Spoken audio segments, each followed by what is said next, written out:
Holy smokes. We are live. Welcome to college football's Peek Around the Corner with your host, Greg Pflugar. We cover everything in college football because we love everything in college football. And if you do as well, subscribe to this channel. And hit your notification bell. Smash the like button if you like our content. If you don't like our content, hit the thumbs down button and let us know what we can do to do better to serve you with your college football content. And share the video with your family and friends. If you want to support this channel through a donation, hit the $ super chat and we'll get to your comment as soon as possible. Today, above all other days, do not be afraid. Do not be afraid to be a legend. PATC community, with your comments in the chat room and with your phone calls later in the show. We are doing a epic special live show this morning. We're going to be covering the Florida State's Board of Trustees meeting. We have news to break. We're going to do it right away on this live show. Before we get to the Board of Trustees meeting, I'm not going to put the Board of Trustees meeting up on the screen. I think legally I can do it, but I'm not going to take that chance. Plus, if I have it up on the screen, I don't know. I want this show is for college football fans. I want to read your real-time reaction. I want you to have your head on a swivel. Let me know what's going on. I'm going to be on X, formerly known as Twitter. I want to do it that way. I hope that's okay. If you need, look, if you have a couple of different ways of watching the Board of Trustees meeting and watch our show, that's great. If you feel the need to watch another college football YouTube channel this morning where they're going to have the meeting live up on your screen, that's great. That's, I think you want to go to a different channel. I kind of want to do it, but I kind of don't. I want to be able to, I just want to be able to interact with you on Twitter, on all that stuff. That's how we are handling it. I'm not even going to play the audio. I could do it. I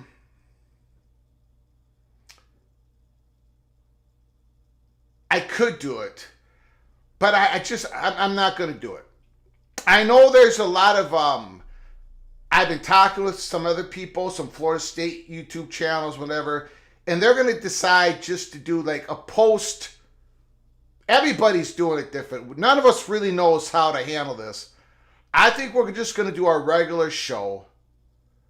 Keep your head on a swivel. The reporters are going to report on it. We're going to be flooding your screen with tweets, with posts from X.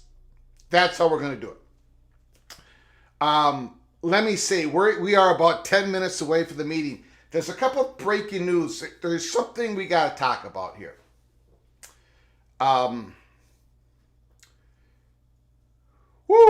Things have, we're going to have to change our reporting on the story. We're going to have to change up the Holy Smokes Theater.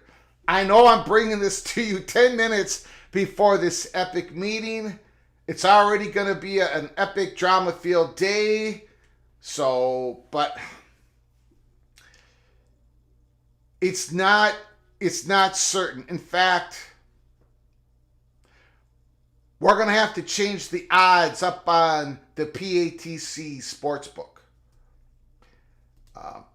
Remember in February 24th, Colorado, we said February 24th, 2023, we finally put the odds up on the PATC Sportsbook that favored the Big 12 from poaching the Pac-12. We got raked over the coals on that for months, but then it finally happened, right? July 27th, Big 12 poached the Pac-12.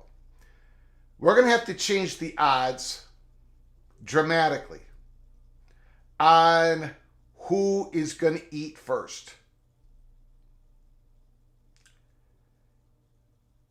The odds are now in favor of the Big Ten eating first.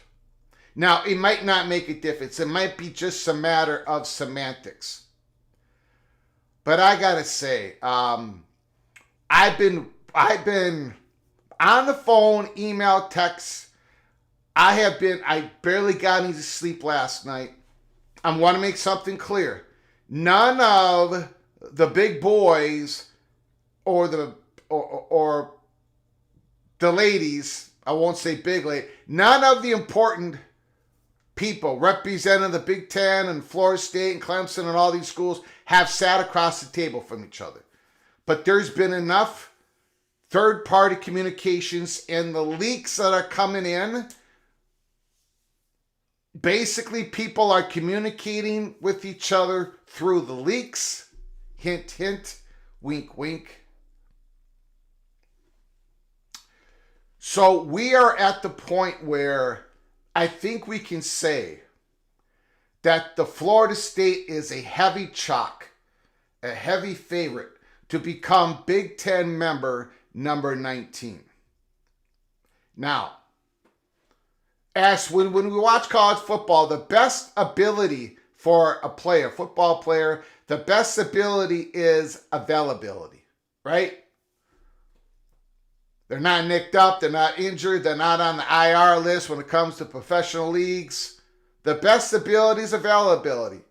Florida State is making sure that they're the first ones, that they can be available, and that is increasing the value of Florida State, just like it increased the value of Colorado because they were going to make they were going to be the first ones out of the gate.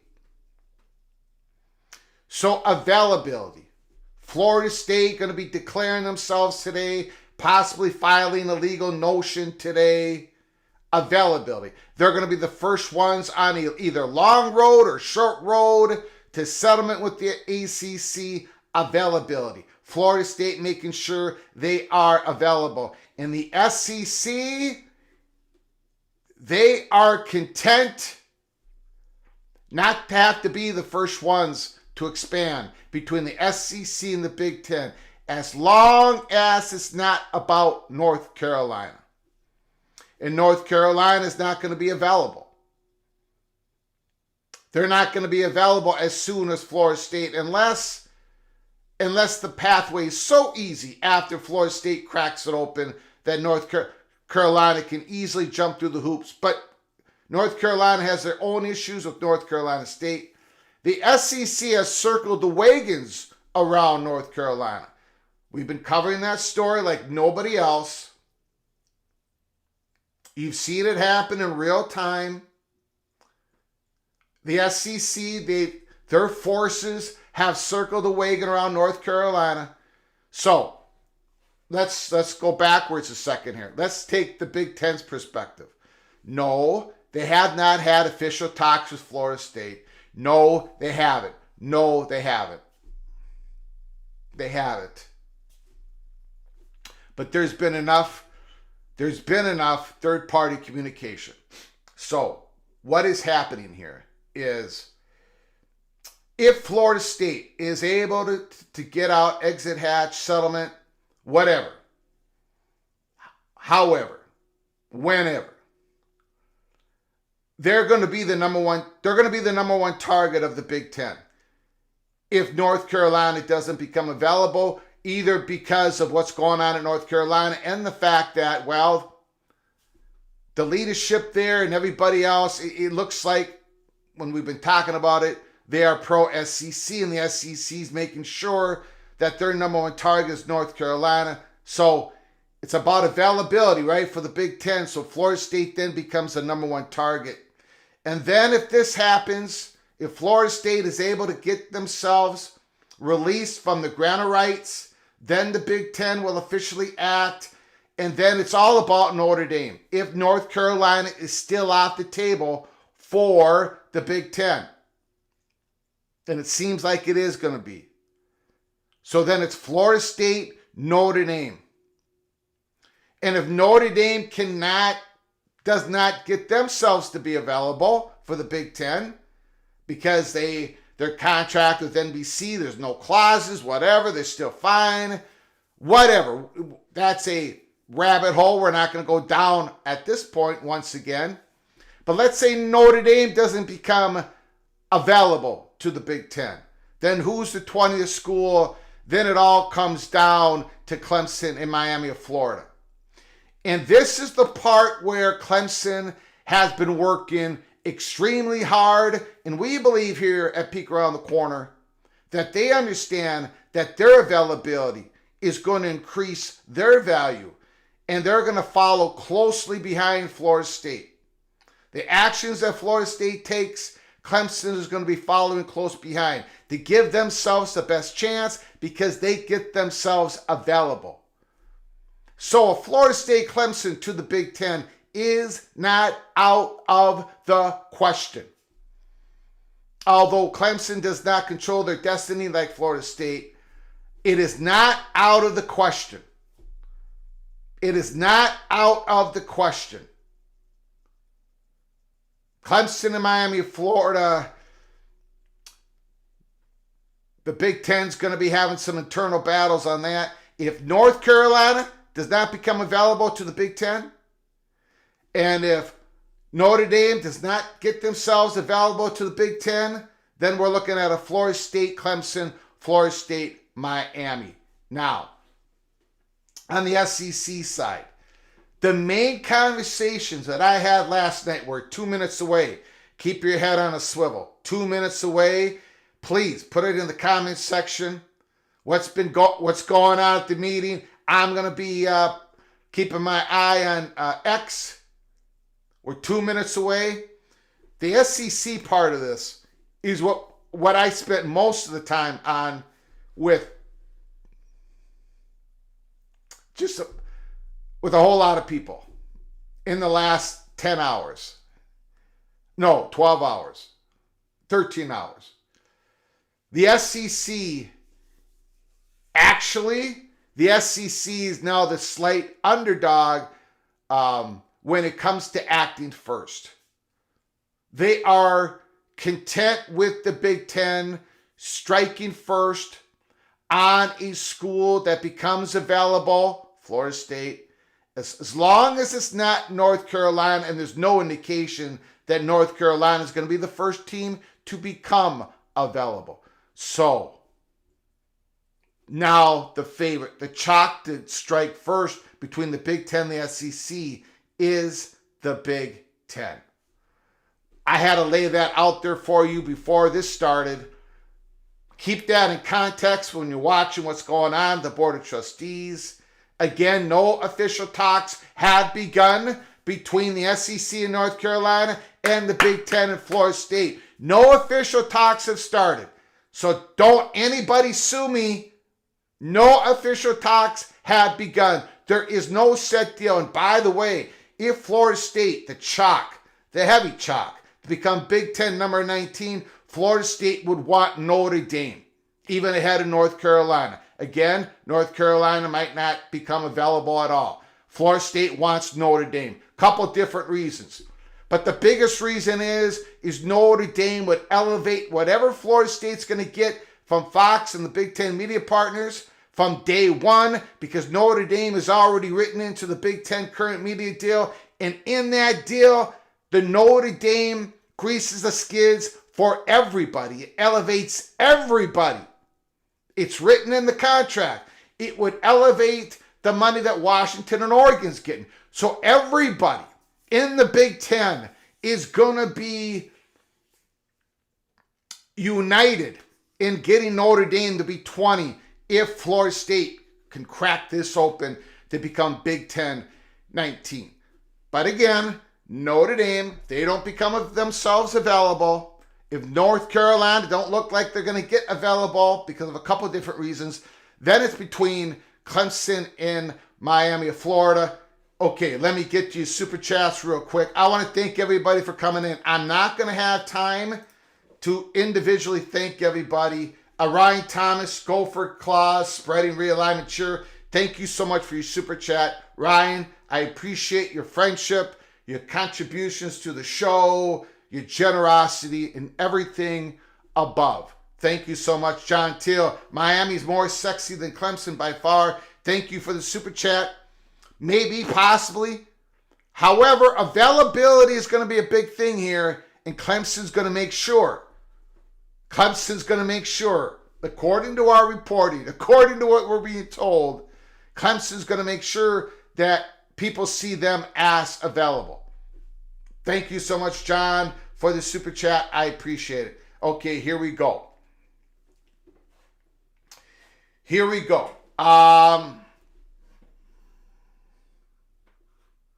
Steve Vitt, but Notre Dame already signed an NBC deal. So how could the Big Ten just get them now? Well, we don't know what that deal looks like, right? And that deal could be folded into the Big Ten. It's NBC. NBC's already a partner.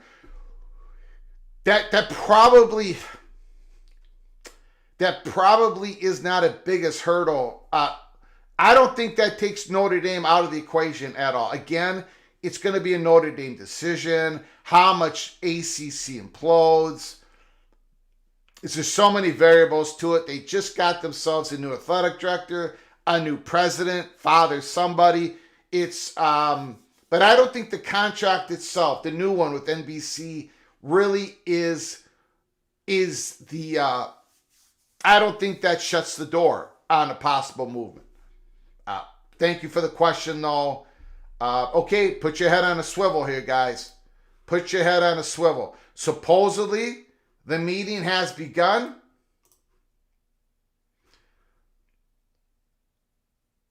They're getting started now. The meeting has begun.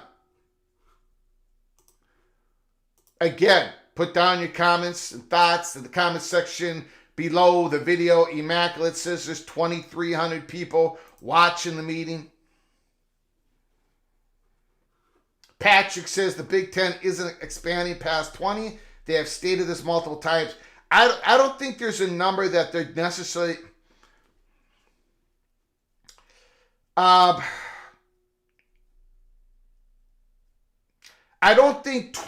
think 20 is the heavy chalk, the favorite, the number that the Big Ten will expand to in this wave.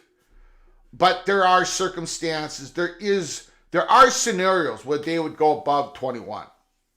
I mean, if North Carolina, even though it looks like they're pro SEC and leadership, whatever, but they don't have enough, whatever happens there, what if something happens to where North Carolina knocks on the Big Ten door, Notre Dame knocks on the Big Ten door after Florida State's the 19th school, then the Big Ten would go to 21. But yeah, 20 is the chalk at this point. Patrick says Notre Dame is not joining a conference anytime soon. Expedition Greg, early peak member, Florida State Clemson to Miami. Caleb Ramirez, early peak member, says, could the Big Ten take all four? Highly unlikely. There's got to be the money there for the media partners, and I'm not sure internally the Big Ten wants to go beyond. They're definitely not going to go beyond 20 if Notre Dame is not included. 2,700 people watching the Board of Trustees. Hopefully it doesn't crash. It's our duty to act when the ACC is under challenge.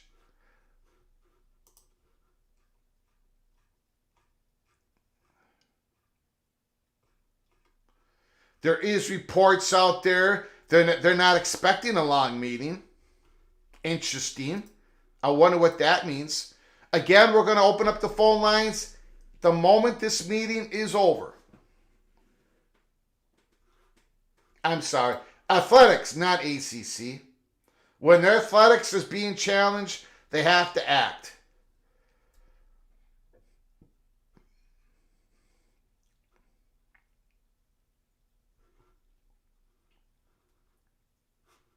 Ryan Thomas, early peak member, says the Big Ten adds Florida State and Miami. Notre Dame will join the Big Ten. I want to thank Ryan Brooks, early peak member. Once again, thank you so very much. I appreciate it. You are, once again, Cloak and Dagger Knighted. Thank you, Ryan Brooks. I appreciate it. Appreciate it so very much. What do we got going on here? John Teal, thank you for the super chat. Washington State, Oregon State is watching this meeting very closely. Washington State and Oregon State's got a 2-year deal with the WCC for the basketball programs. Interesting. The 2-year deal is the highlight of that deal.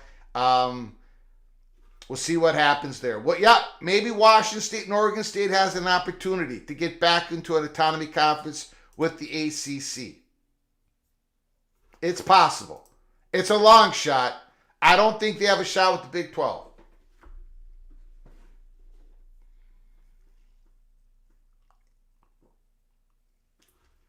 CFB Plus doing a great job of the chat, keeping his head on a swivel.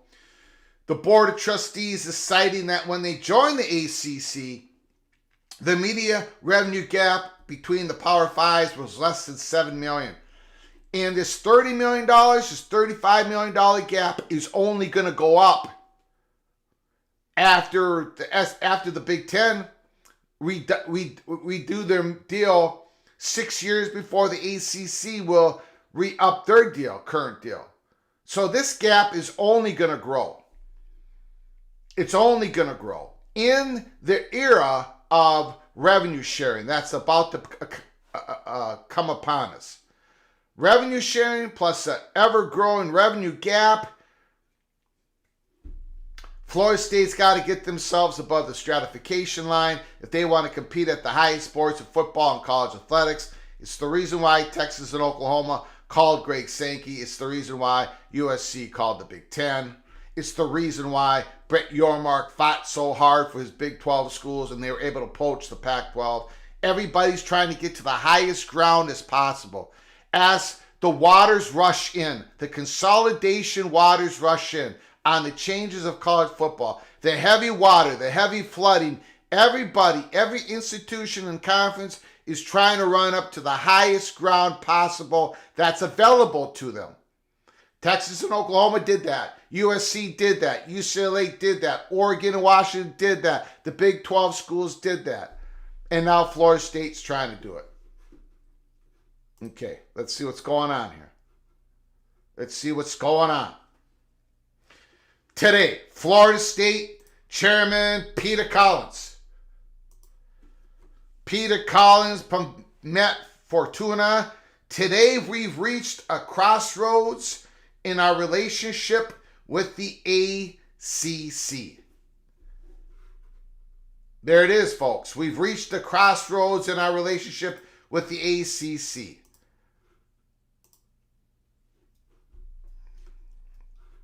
CFB says they are challenging it. John Doe, the FSU board meeting brought to you by friends of the Big Ten Network. D5 Terp says never trust Sankey. That's true. That's true. Jay Chapman, is there a chance the ACC tears up the current contract and writes another one? I hope not. Well, I don't know how they can do that. Because they would need a partner. They would need ESPN. It wouldn't. I don't see that happening. Randy Taylor says pins and needles.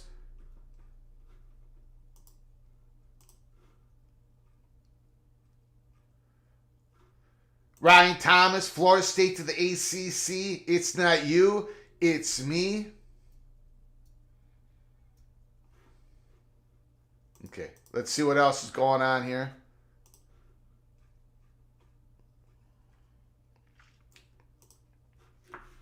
Breaking news, breaking news. Florida State Board Chair Peter Collins. This board has been left with no choice but to challenge the legitimacy of the ACC grant of rights and its severe withdrawal penalties. It's challenging the ACC grant of rights and its severe withdrawal penalties. Florida State, the board, Peter Collins, is challenging the legitimacy of the ACC grant of rights. Holy smokes. Now we're going to find out how they're going to do it. What legal recourse are they going to do it? What is their argument as they try to reach for a settlement? There it is, ladies and gentlemen. There it is. Peter Collins. Let's get your real-time reaction. PATC community. Sean, grab your popcorn, everybody. Randy Taylor. Randy Taylor. Boom. Oh, my God. Oh, my God. Studzilla is in the house. Florida State is going scorch earth. Holy cow. Ryan Thomas, early peak member. Fire lit and the gas is a-coming. Hoggins said, I'd say breach of contract.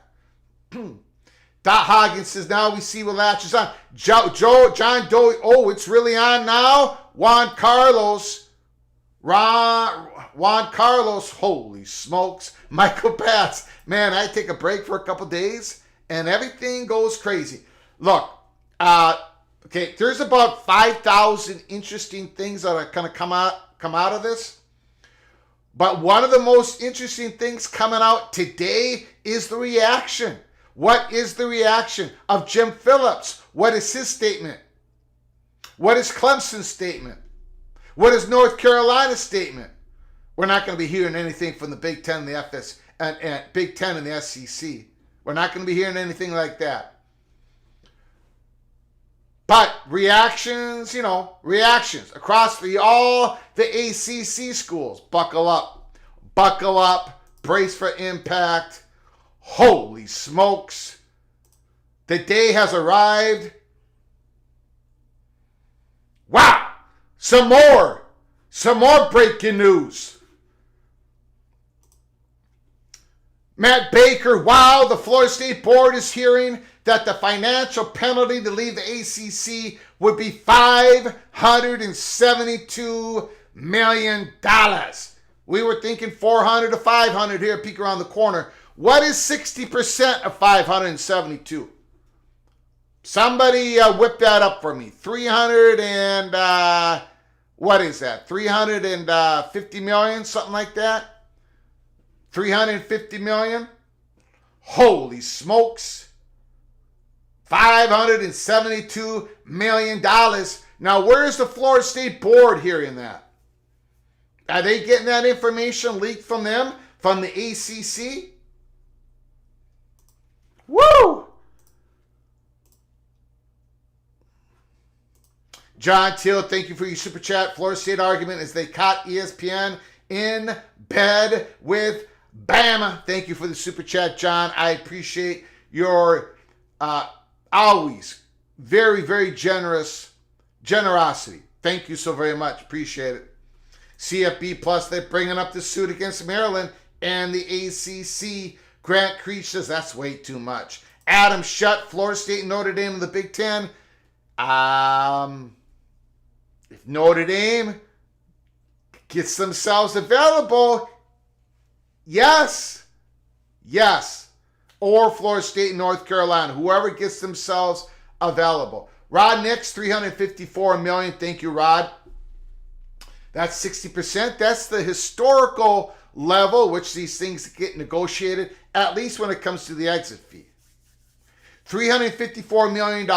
If Florida State got an offer right now from Jim Phillips, give me a $354 million check from your private equity firm. Give me that check of $354 million. Would Florida State take it? Would Florida State do it? Let me know in the chat. What do you think?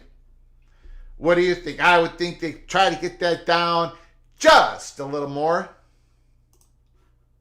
Holy smokes. Wow. Holy smokes. Here it is, ladies and gentlemen.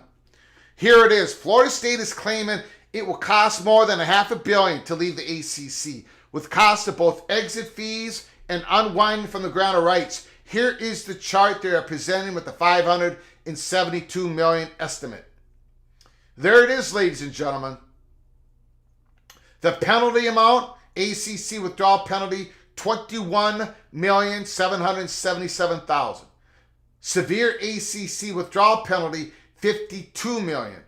ACC Gore plus severe ACC withdrawal penalty, $234 from 9/11/213, and arrow down to 223. I had no idea. I can't make heads or tails of this.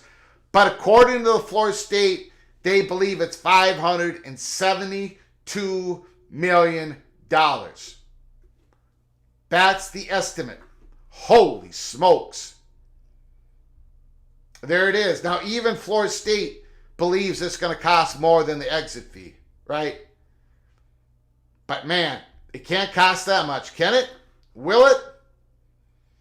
Sounds like Florida State's ready to negotiate. Is the ACC ready to negotiate?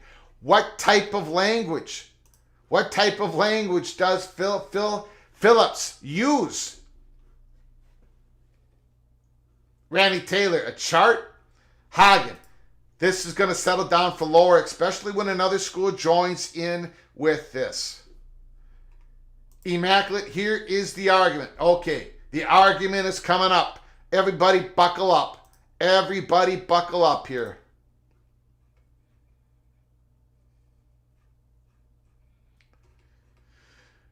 Pete Knuckles, Florida State outside counsel states the ACC has increased its withdrawal penalty from $21 million in 2011 to $572 million in 2023. So they're getting that money, they're getting that total, $572 million, from outside counsel. So they're not getting that number from the ACC. Not yet anyways. But this is outside counsel, outside of Florida State, outside of the ACC.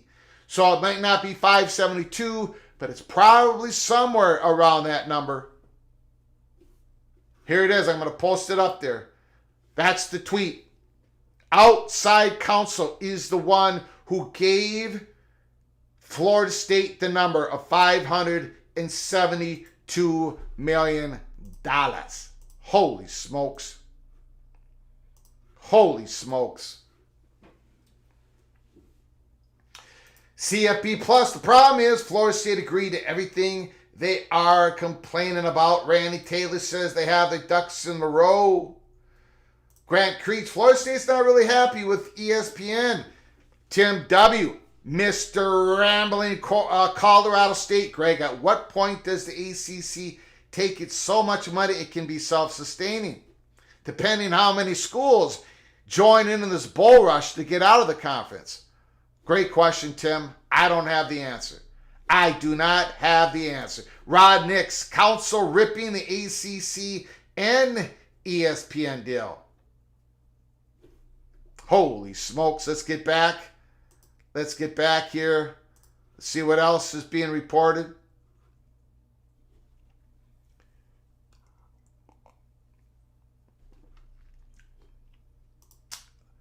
David Hale is in a tweet just now. This is a big deal.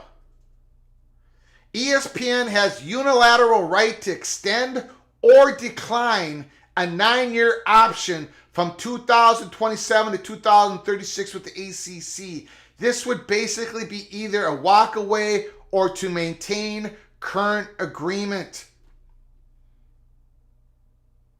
As we've discussed, ESPN agreement with the ACC requires 15 members. This was a big reason why Cal, Stanford, SMU were added. Insurance against departures like this. The ESPN has a unilateral right to extend or decline a 9-year option from 27 to 36. Well, they're not going to decline the option because this is a great deal for ESPN. The Tier 1, the Tier 2 deal with the ACC. So they're not going to decline. If they're not walking away, they're going to automatically extend from 2027. But this tweet, man, holy moly, ESPN even got this in the deal. Who were the presidents of the ACC? Who was the commissioner? Oh, Swarford, who signed off on this. Unbelievable. Unbelievable. Holy smokes. Man, oh man. Whoo! Randy Taylor, never heard that before. Wow, Swarford, man. Holy.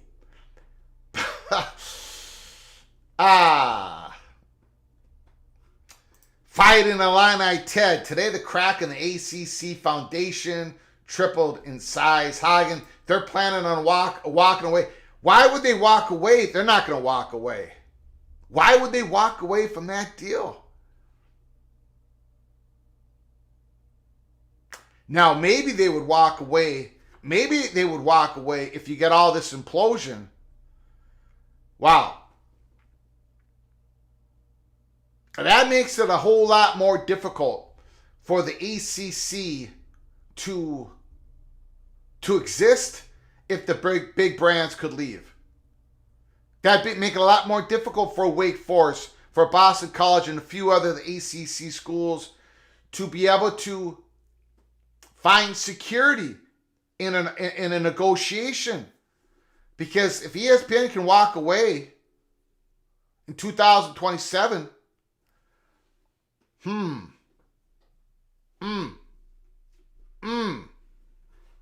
that changes things a bit, guys and gals. That changes things a bit.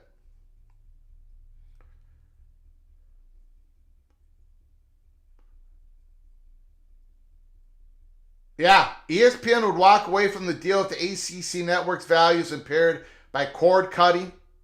Craig, you're going to have to take a small L. I already did.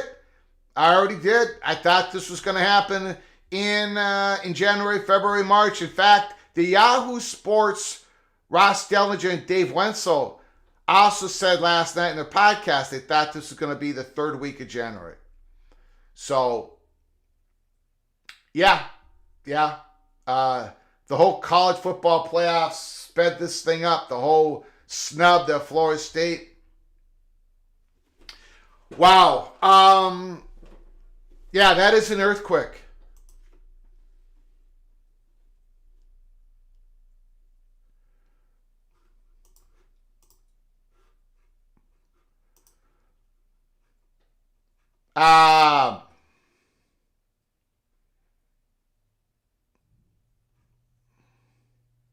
Nicole Arbach. This is new information. Per FSU, ESPN is not guaranteed to pay the ACC members revenue past 2027. But the ACC schools are locked into a grant of rights that runs to 2036. Wow. Ladies and gentlemen, I'm not a lawyer. This is new information. Again, none of us had the grant of rights, right? None of us. Wow. ESPN was not guaranteed to pay the ACC revenues past 227, but yet the ACC schools are locked in. That is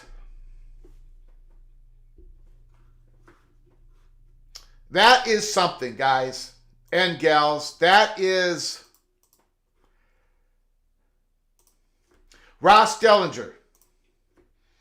Florida State Attorney David C. Ashburn confirms a couple points. ESPN's contract with the ACC requires league have at least 15 members.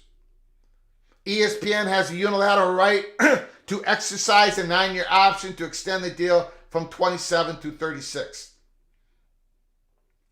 Well, okay. All right. Interesting. Very interesting. FSU Legal from David Hell. Thanks again for everybody who's joining us this morning. Real-time reaction to the Florida State Board of Trustees meeting. Florida State Legal. We are alleging the penalty package is a violation of Florida statutes. Restraint of trade is an unenforceable penalty.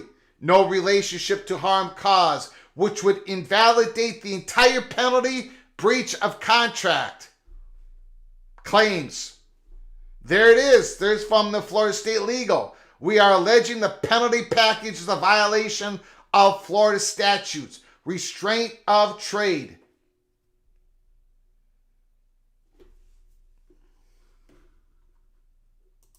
Wow. Ladies and gentlemen,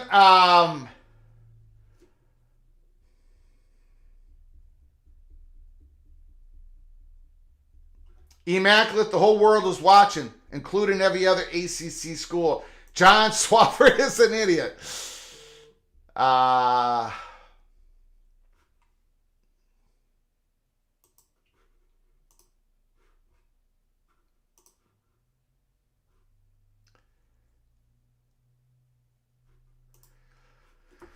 Dennis Dodd, Florida State attorney, explaining in detail what was widely believed in the industry, if not formally announced. The ACC got its network in return for extended media rights deal that gave ESPN more cost certainty. That we knew, right?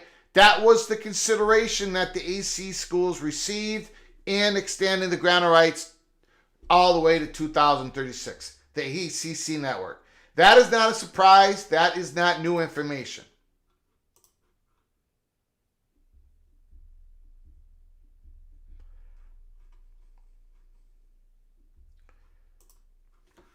Ross Dellinger, Florida State Attorney David C. Ashburn is laying out the school's case.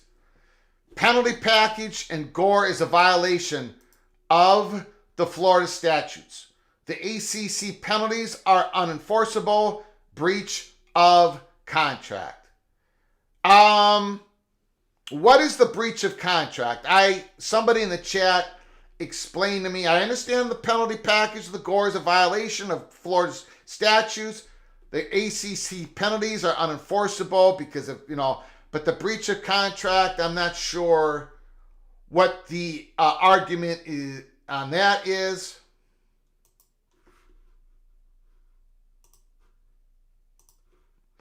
Again, we're going to open up the phone lines right after this meeting is over.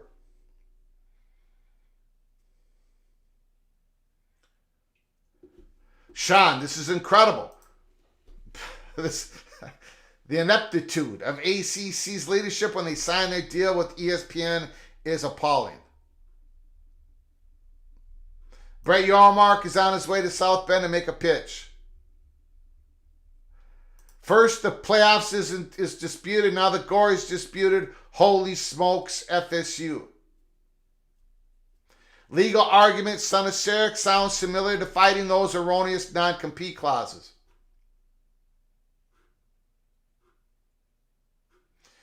They will probably say, not a lawyer, that ESPN is not providing proper coverage of the ACC that they agreed to do with the ACC network.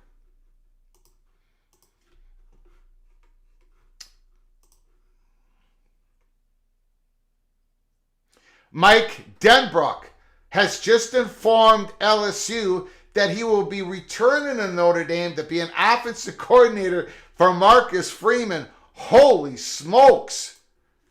I know that's not what we're covering today, but that is a big-time get for what an off-season for Notre Dame and Marcus Freeman. Oh, goodness. My, oh, my. Wow. Okay, here we go. Breaking news. Florida State President McAuliffe says he supports taking legal action. After exploring all options, I feel we are left with only this option as a way to maximize our potential as an athletic department, and it's best for Florida State University, says been working on for more than a year. Hold on, everybody. Hold on. Florida State will file its lawsuit against the ACC today, as long as the Board of Trustees approves. So, today is the day that Florida State put their spear in the ground. December 22nd, 2023, Florida State. The lawsuit against the ACC will be filed today. There is your breaking news. The argument put forward by Florida State. And of course, the Board of Trustees is going to approve this. They're going to approve this. It's going to be unanimous. I think we don't have to be too scared about saying that. Holy smokes. D5 Terps, the best December 22nd ever. Seems like a slow snooze day. Greg, what is more historic, today or the California Board? Today. Even though that was historic, today. This has an unbelievable Oppenheimer ripple effect. Sources told Brett McMurphy. This has enormous. Okay. So, the reactions. What is Clemson going to say something today? I think they're going to. Is North Carolina going to say something today? If they do, it's going to be really passive. I don't think Clemson is going to be passive. Remember, Clemson's going to be, from our reporting, take it however you want. Clemson's going to get themselves right in back of Florida State. They're going to try to get themselves available because they might need that extra availability value to get themselves. No door has been closed on Clemson, but I think that availability component is important to Clemson. So wait for Clemson's reaction. Get your head on a swivel. Let me know. We're going to be here as long as it takes today. We're not going anywhere. The little general's fine. Maxine, the 91-year-old patriarch of the family, she's fine. Everybody's fine. We are here to serve you, the college football fan. We're going to be taking your phone calls. We're going to be watching for reaction. We're going to be watching for reaction. We're not going to get anything out of the Big Ten, SEC, whatever. The athletic director, Alfred, is speaking. Thank you, Immaculate. Thank you, Immaculate. We're going to be covering that right now. The war has been declared, so it's on like Donkey Kong. Nick Flynn, now I become Death Destroyer of Confidence. You guys are really getting creative. FSU just went Christmas Bruce Willis. That's not a Christmas movie. Okay. I love you guys. Ryan Brooks, USF Tulane is watching. But again, one of the biggest news items out of this Board of Trustees meeting is the fact that ESPN can completely walk away from this contract in 2027. So that is new. That is new. Not just for us, for everybody. Look at X. Everybody, nobody had that information. That changes everything when it comes to the ACC being able to survive.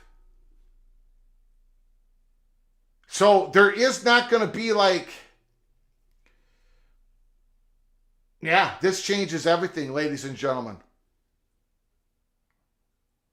This changes everything. This is really a bad day for those ACC schools that won't be able to get into the Big 12, the SEC, or the Big 10 if Florida State is successful here. I mean, there would be some other conference formed, but it probably won't be an autonomy conference. That information that ESPN can shut it all down on the ACC starting in 2027, that gives the Big 12 even more leverage to poach. That gives the Big 12 even higher ground if Florida State and that whole thing is successful. Wow. That means Pittsburgh and Louisville and Georgia Tech and would have way more incentive to jump into the Big 12 ship. Wow. That is one of the big news items besides the legal action that Florida State is taking today. Hagen says today's the day to keep your head on a swivel because it's going down. CFB Plus, this is going to be a long fight. Yeah. Hagen says my heart breaks for those universities. D5 Terps, well, we know FSU is all Big Ten at this point. Yes. Before this show started, it's a heavy chalk that Florida State will become Big Ten school number 19. Heavy chalk.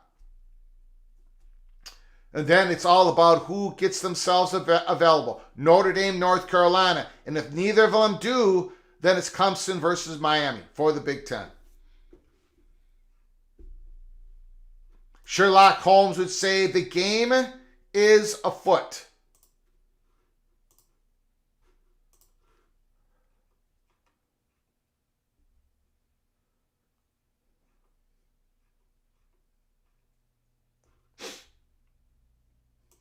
Michael Alford,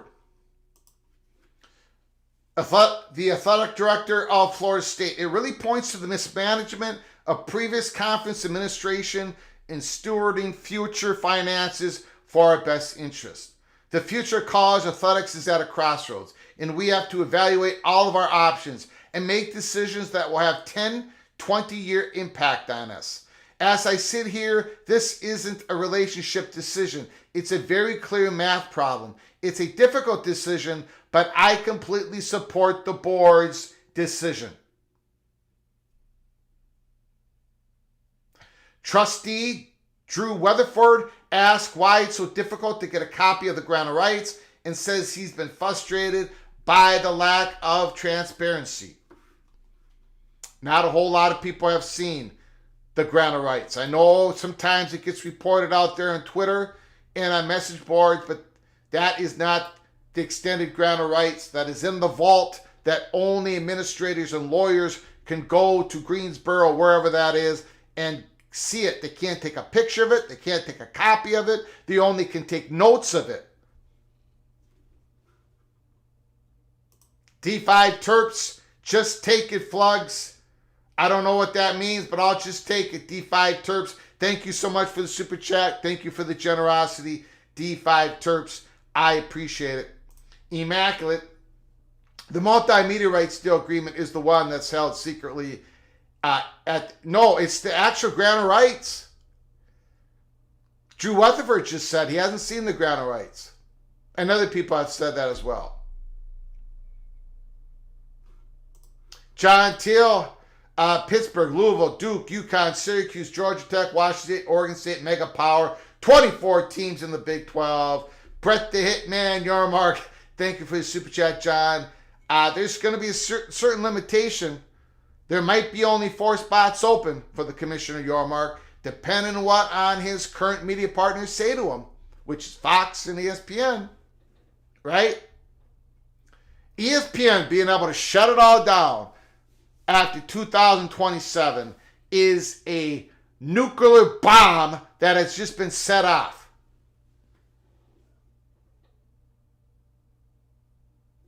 Wow.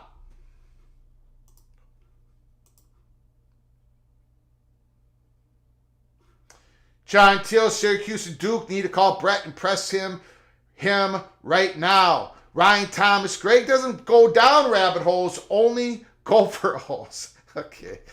Thank you guys for the super chat. Ryan, John, appreciate it. Okay. Let's get some more news here.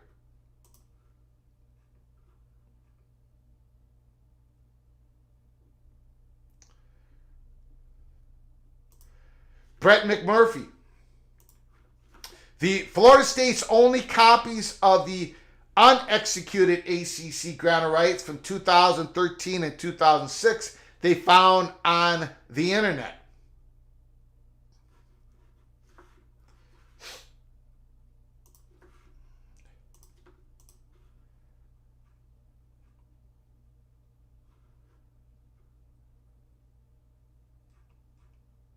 Paul Catalina asked a great question, and all of us have been asking this. So here's my question. 2016, when the GOR was extended, did all these ACC schools who agreed to it think that it was nothing ever was going to change and that locking this in was a genius move? How can you not at least give yourself a reasonable out?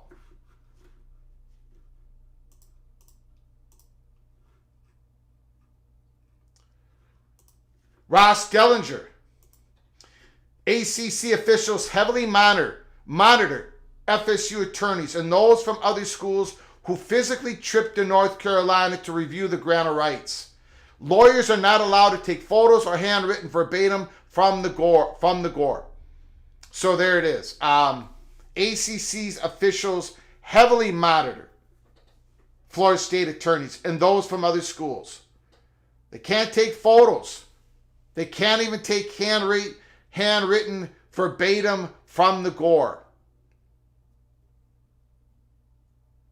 Wow. That is very strange, right? We've been reporting on that for months. Very, very strange. Very strange.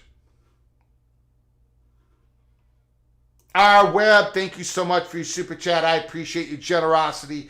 I don't agree anyone going to 24 anytime soon. That in your mark just got his opening for some more acquisitions. Absolutely. That's why this Big 12 ACC stuff that was being put on X about a merger, that was never happening. Never happening. Sorry, guys. It was never happening. Don't know where. I'm not going to go down there. John Till, thank you so much. 24 teams made 4 pods in 6 of every time zone. Thank you, John, for the super chat. I appreciate it so very much. Let's get back to your chat. We're going to open up the phone lines here any minute. And we got to get people on the line, man.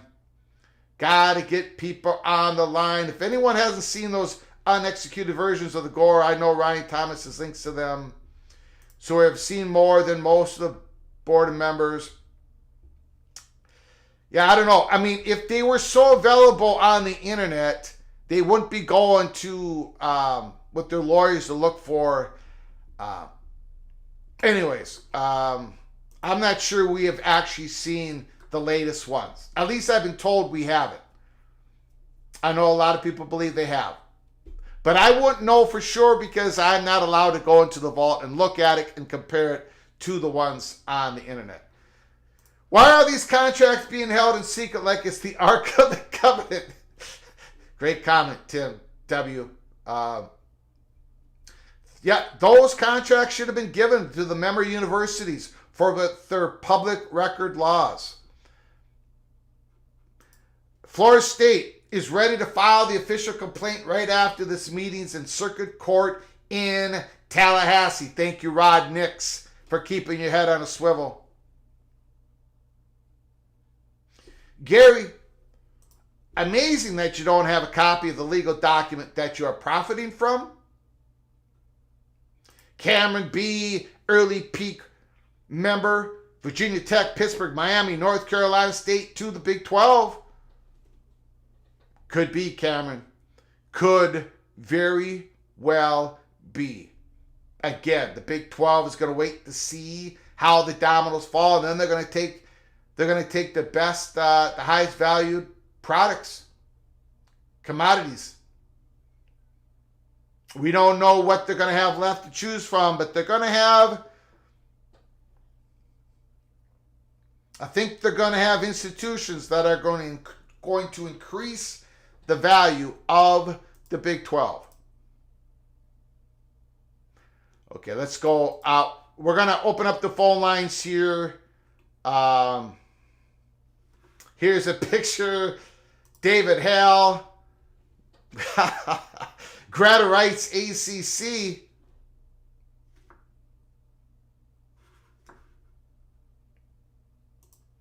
Okay, and this is what was said in the chat just now. Matt Fortuna, Florida State Counsel David C. Ashburn says Florida State will file a complaint immediately following this meeting in circuit court in Tallahassee.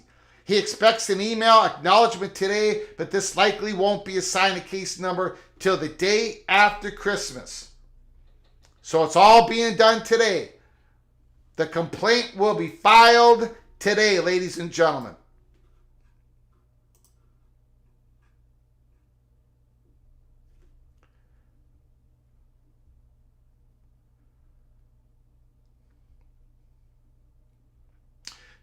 According to Bob Thompson, some steam is rising out of Bristol, ESPN, over the public reveal of the terms of their agreement.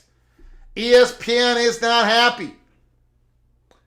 The idea that they could shut it all down in 2027, if they wanted to, unilateral power in this contract, are you kidding me?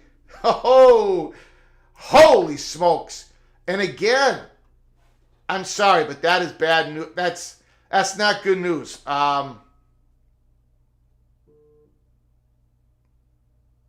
That's just not good news for the schools that won't be able to get into the Big 12, the SEC, or the Big 10.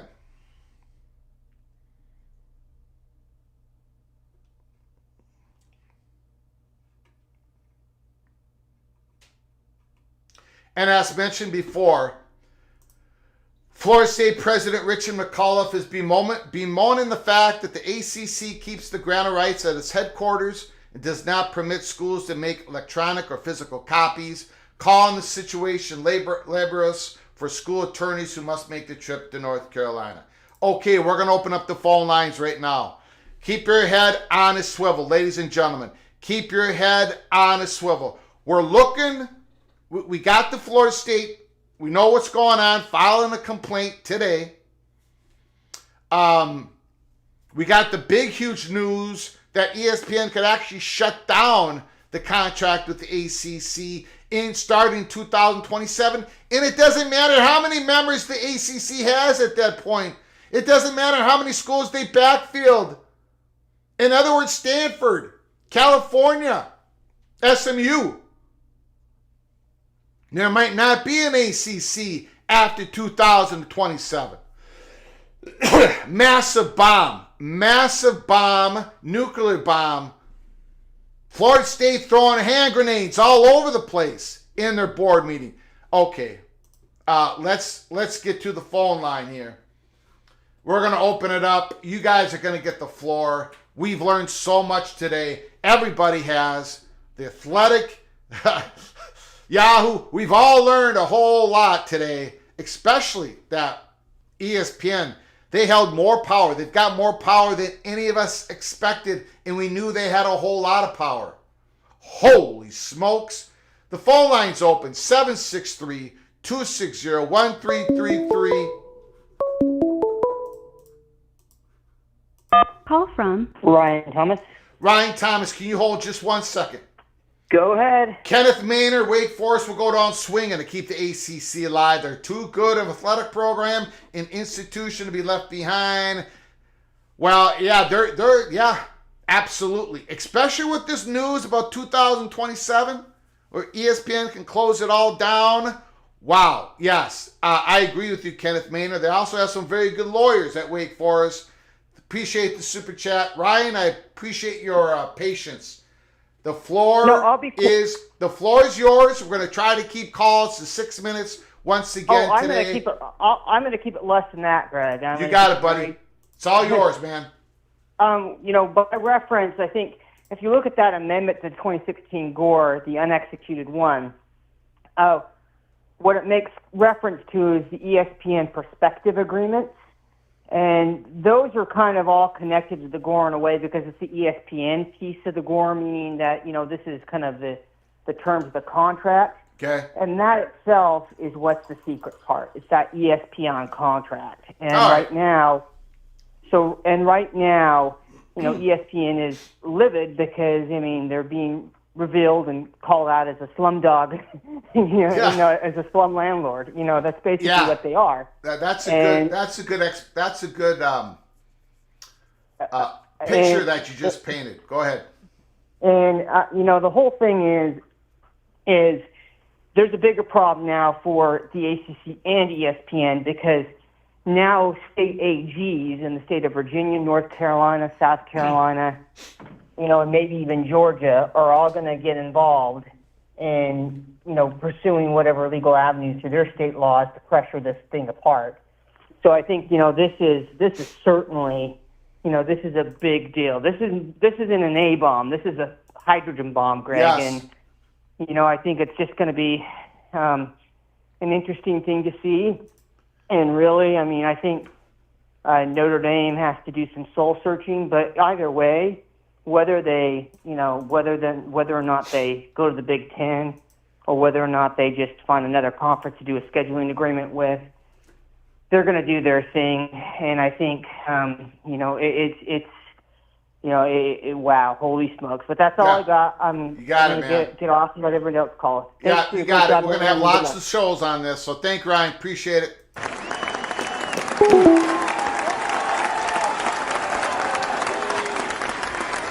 Great call. Predictions. Son of Sarek. After smoke settles, new ACC will be private schools. Notre Dame, Boston College, Wake Forest, Duke, Miami, Tulane, SMU, Rice, Baylor, TCU, BYU.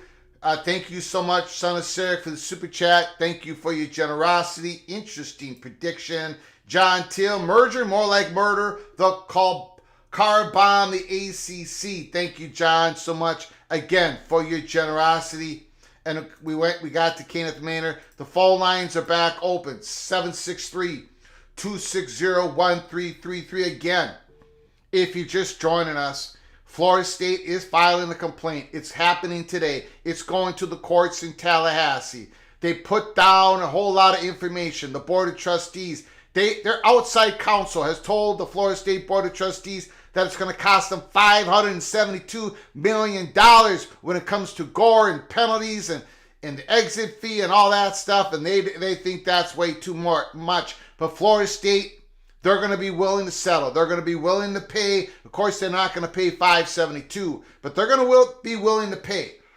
Now, but the nuclear bomb that exploded all over the place, according to Florida State, according to what's been said in the Board of Trustees meeting, that ESPN can shut it all down. According to the contract with ACC, they can shut it all down in 2027. They can extend the contract to 236, or they can shut it down while the grant of rights holds all the schools to 2036. There's something shady about that. There's something shady about that. But beyond that, if ESPN can shut it down to 2027, then if and when we believe when Florida State's going to be able to pay that settlement and bolt out of there, and the ACC and other schools are going to follow, the schools that remain, there probably isn't going to be an ACC. Or if it is, it's going to be a whole lot different. I mean, it won't have the ESPN contract because ESPN has the ability to shut it down after 2027. So Stanford, California, SMU, sure, they still might be part of some ACC or whatever you want to call it. Sure. But it ain't going to be under the current ESPN contract in 2036 because ESPN will shut it down. They're not going to pay $30, $31, $32 million for a Tier 1, Tier 2 contract all the way to 2036. It doesn't even matter the number of members. It doesn't matter if this new ACC can hold its membership numbers from 15 and above. That's mute. That doesn't even matter anymore. Because according to what we were told today by the Board of Trustees, ESPN can shut it all down starting in 2027. So that, now there really is no incentive. And by the way, this is new, just not news to PATC. This is news throughout the whole industry. The Athletic didn't know about it. Yahoo Sports didn't know it. This is new to everybody. So this changes things. Bristol is upset, according to Bob Thompson. Of course they are, that this news came out. Florida State's going to really have to now, satisfying the Wake Forests, the Boston College, that cannot be their aim. Their aim has to be, look, we got to, because Wake Forest and Boston College have little incentive now. They're going to have to, Florida State's going to really have to bring their case to the courts. And they're going to, I cannot wait. Keep your head on a swivel, ladies and gentlemen. Keep your head on a swivel on Clemson today. Moot, not mute. Thank you, Gregory Herrick. Thank you, Gregory Herrick. Moot. Whatever. Look, keep your head on a swivel. When it comes to, like Canes all day, reaction of Miami, Florida, the reaction of Clemson. I think Virginia and North Carolina are going to be subdued for reasons we've talked about. But Miami and Florida has no ties binding to them. Clemson has no ties binding. They're not connected to the hip anywhere. So they could say something. I think they will say something. So keep your head on a swivel when it comes to the response of Clemson and Miami of Florida. Those are the two that I'm looking for. Those are the two that I'm looking for.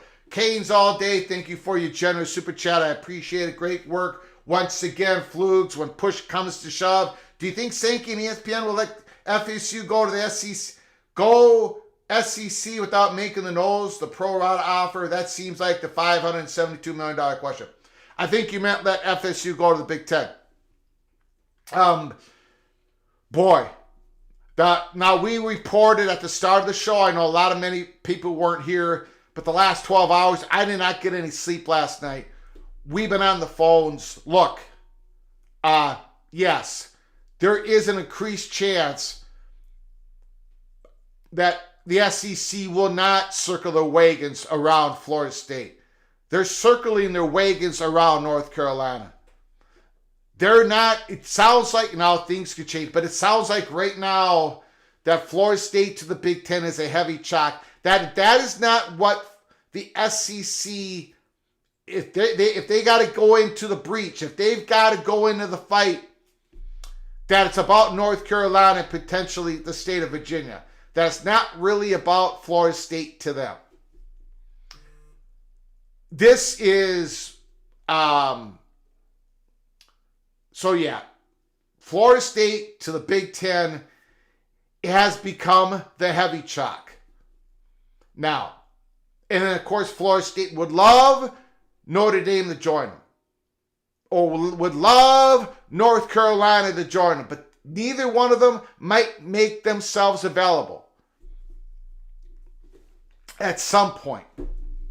At some point, Notre Dame has to realize, we've been talking about it since the start, when we open up this YouTube channel, the walls have been closing in on Notre Dame. We keep talking about it. Look, they're going to have to make a decision. They're either going to have to join the conference or remain this independent, but we have this independent football program, have a relationship with a bunch of private institutions on the East Coast. And maybe that still works for Notre Dame. Maybe some scheduling agreement works. Maybe, but probably not. Not if they... I think that's a tough road to hoe for Notre Dame. Thank you so much, Canes All Day, for the super chat. I appreciate your generosity once again to the channel. I know I've missed something here. Carson, thank you so much. Prediction, Magnificent 7 turns to 8. Carson believes the Magnificent 7 grabs another school and maybe they just form their own conference.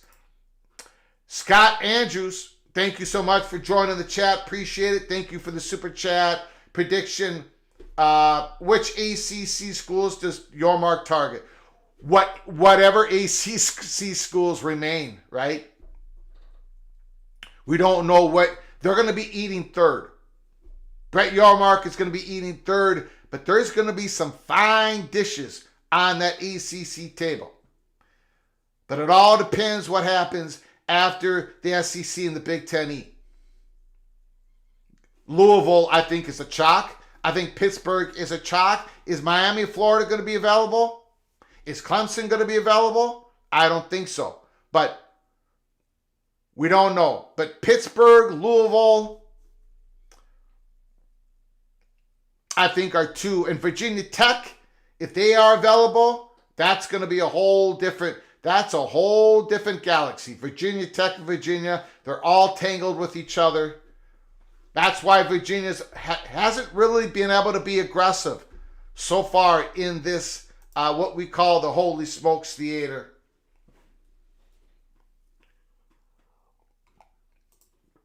Congo, thank you so much for your super chat, Scott. Appreciate it. Congo, damn, those Gore's docs have to be top secret. ESPN instructs the ACC to secure their headquarters. Again, the phone lines are open. 763-260-1333. 763-260-1333. Let's go back. Let's see what we got here.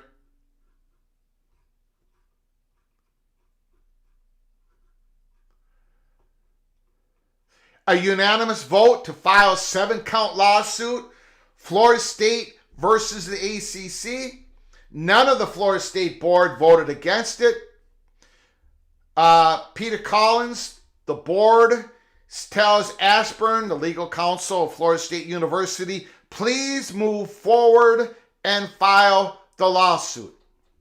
Brian Murphy, WRAL, Florida State approves filing of the 7-count complaint against the ACC, seeking to reduce penalties for its withdrawal from the league. So they're looking at going down from $572 million downward. This is not about winning the argument against the grant of rights. This is about reducing the penalties. It's about the settlement. It's about the settlement. And if they're going to get, again, all eyes, ladies and gentlemen, all eyes on Clemson, on Miami of Florida today. In a article from Brett McMurphy Action Network that was put out about 6 o'clock, 5 o'clock Central last night.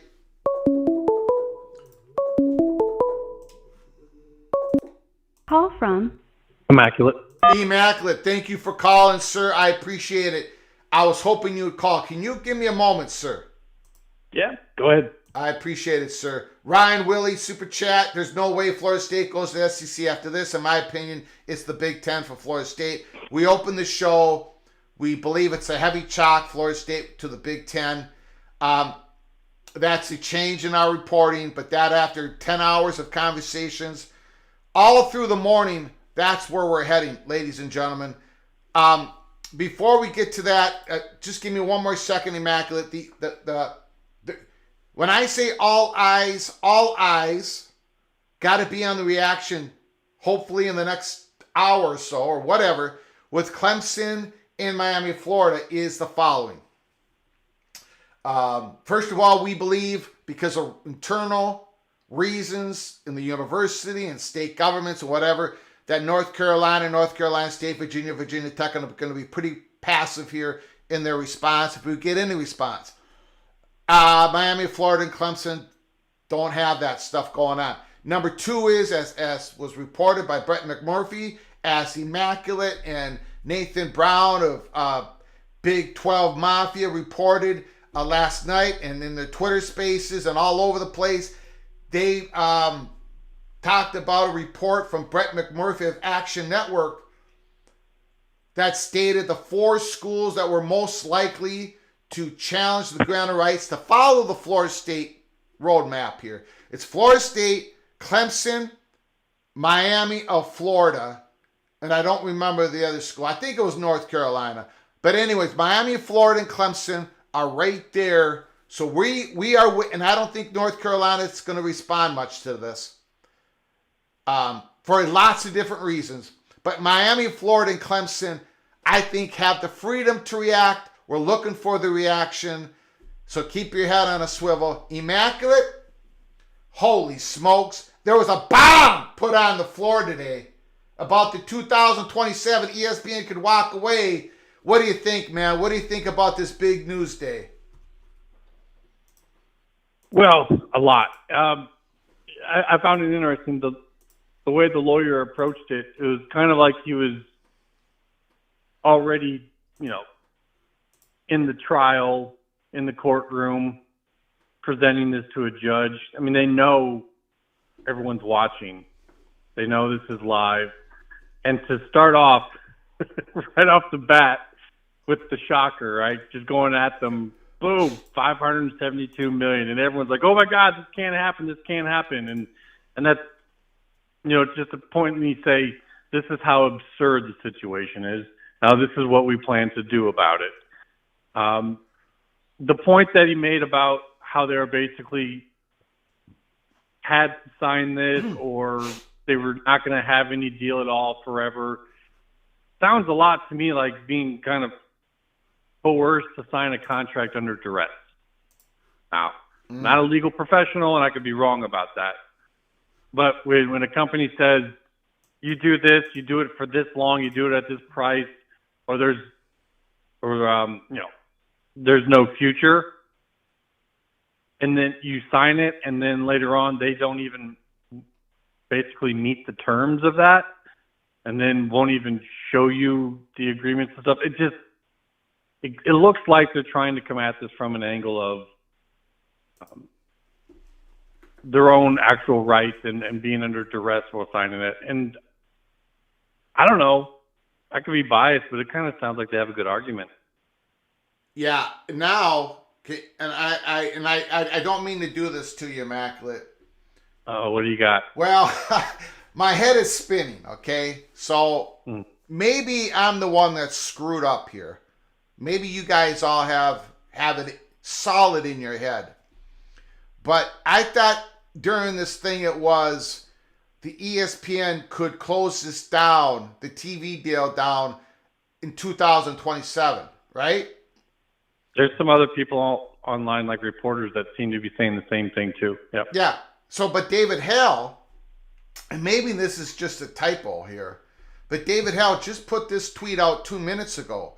2 other key points came up. Technically, due to additions of 3 new teams, ACC does not stand to lose TV revenue by Florida State's departure. But, and he put but in BUT capital, ESPN holds a unilateral option to end or extend its agreement with the ACC in spring of 2025.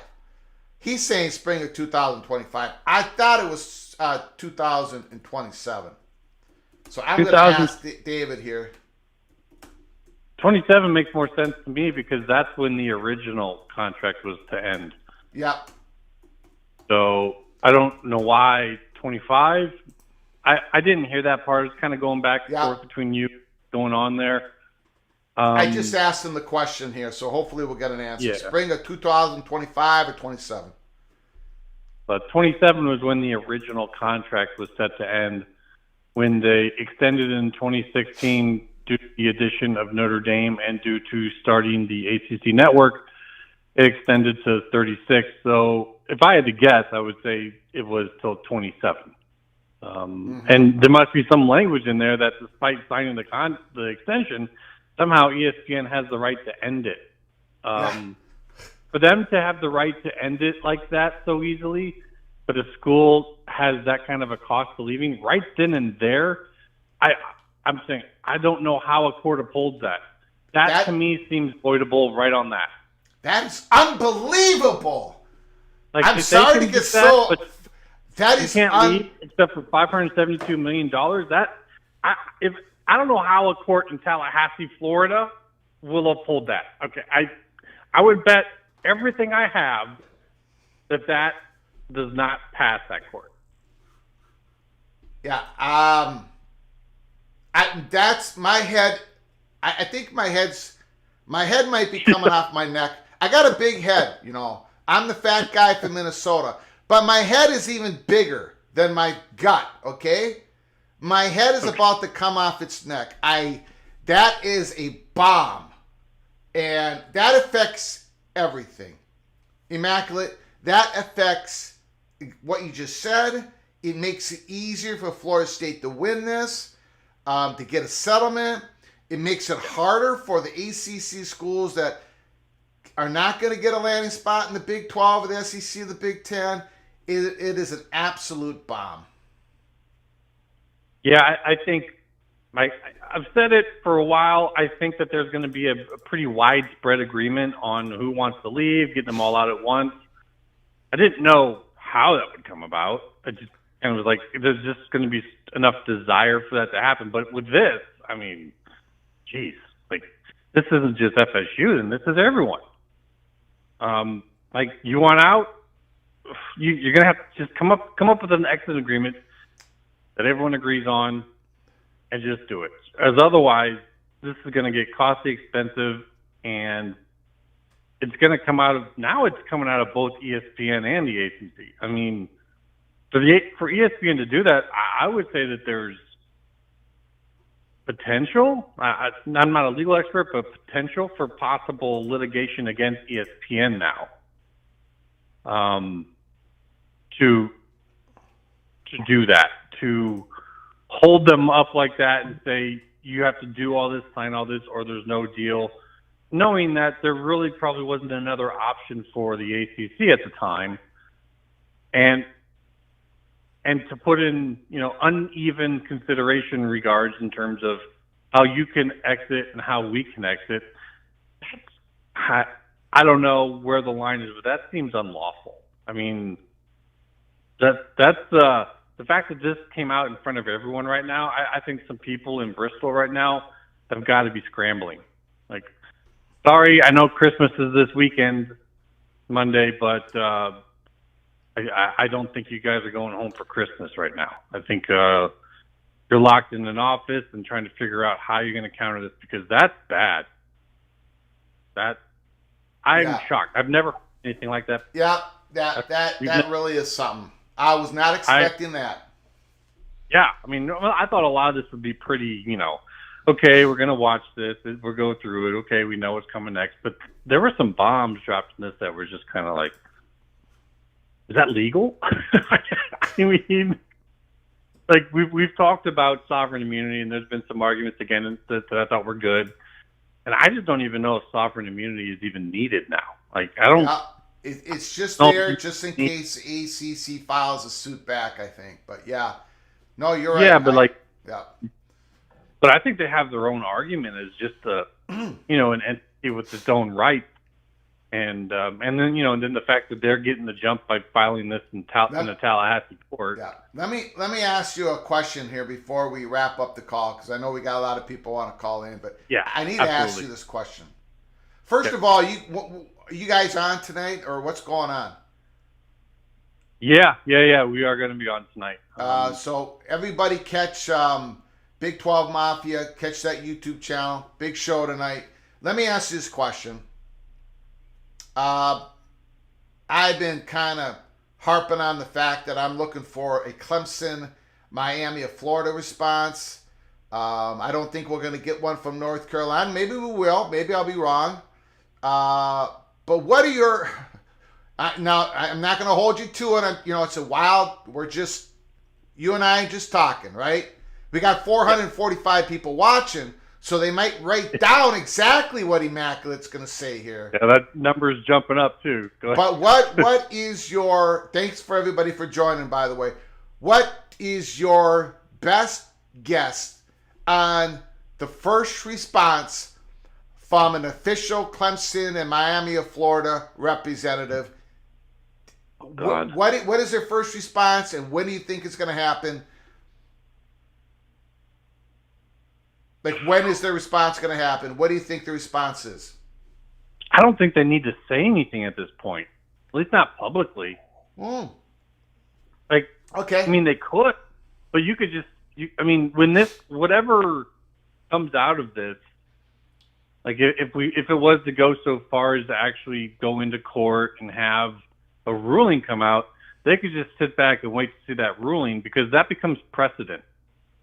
Like they don't even have to wade into the ring anymore. Like, this was that big. Yeah. No doubt they're probably going to make phone calls to Bristol and be like, hey, we may have to have a talk. I just, maybe they come out and go public, but I just don't think they need to now. Okay. This was that big. Okay. Like, you don't even need to come at this with numbers anymore. You don't need to, we're coming at you with all of us. Like, this is just that brutal to where one school alone can fight for their own rights against this, I think. And so, maybe that's why North Carolina, seeing what they were going to do with this, was just like, we can play the good guy role. Yeah. So all right, Immaculate. I appreciate the Yep. phone call. Everybody Absolutely. catch Big 12 Mafia later tonight. Yeah, we'll be on, usual time, I think around 8 Eastern, I do believe. Got it. Appreciate it, good sir. Mr. Hot Guy, great phone call. Appreciate it, man. Thank you, man. Talk to you.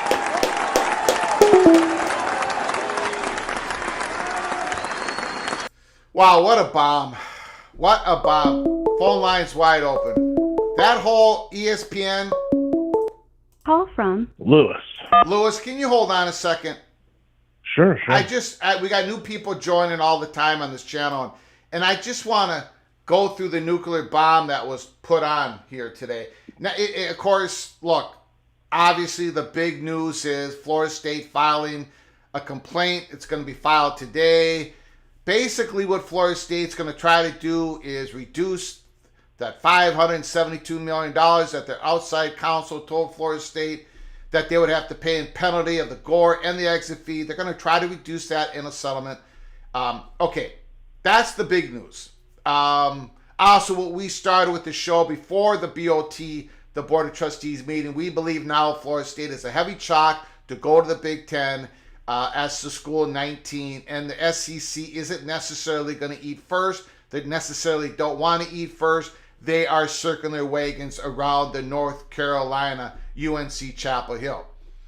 But the nuclear bomb that was thrown on the floor from the BOT is that ESPN is able to walk away, completely drop the Tier 1, Tier 2, everything, ACC network. They can drop it all in 2027. They can walk away. They can decline. Even though the ACC schools have a grant of rights all the way to 2036 with heavy penalties put upon them, according to Florida State Board of Trustees, ESPN has the ability to walk away from it all in 2027, which completely, first of all, I think it makes the Florida State argument so much stronger in the courts. But second, that impact has a huge impact on Stanford, California, SMU that just joined the conference, and the schools in the ACC that might not be able to jump on board in the Big 12 and the SEC in the Big 10 because ESPN can completely walk away.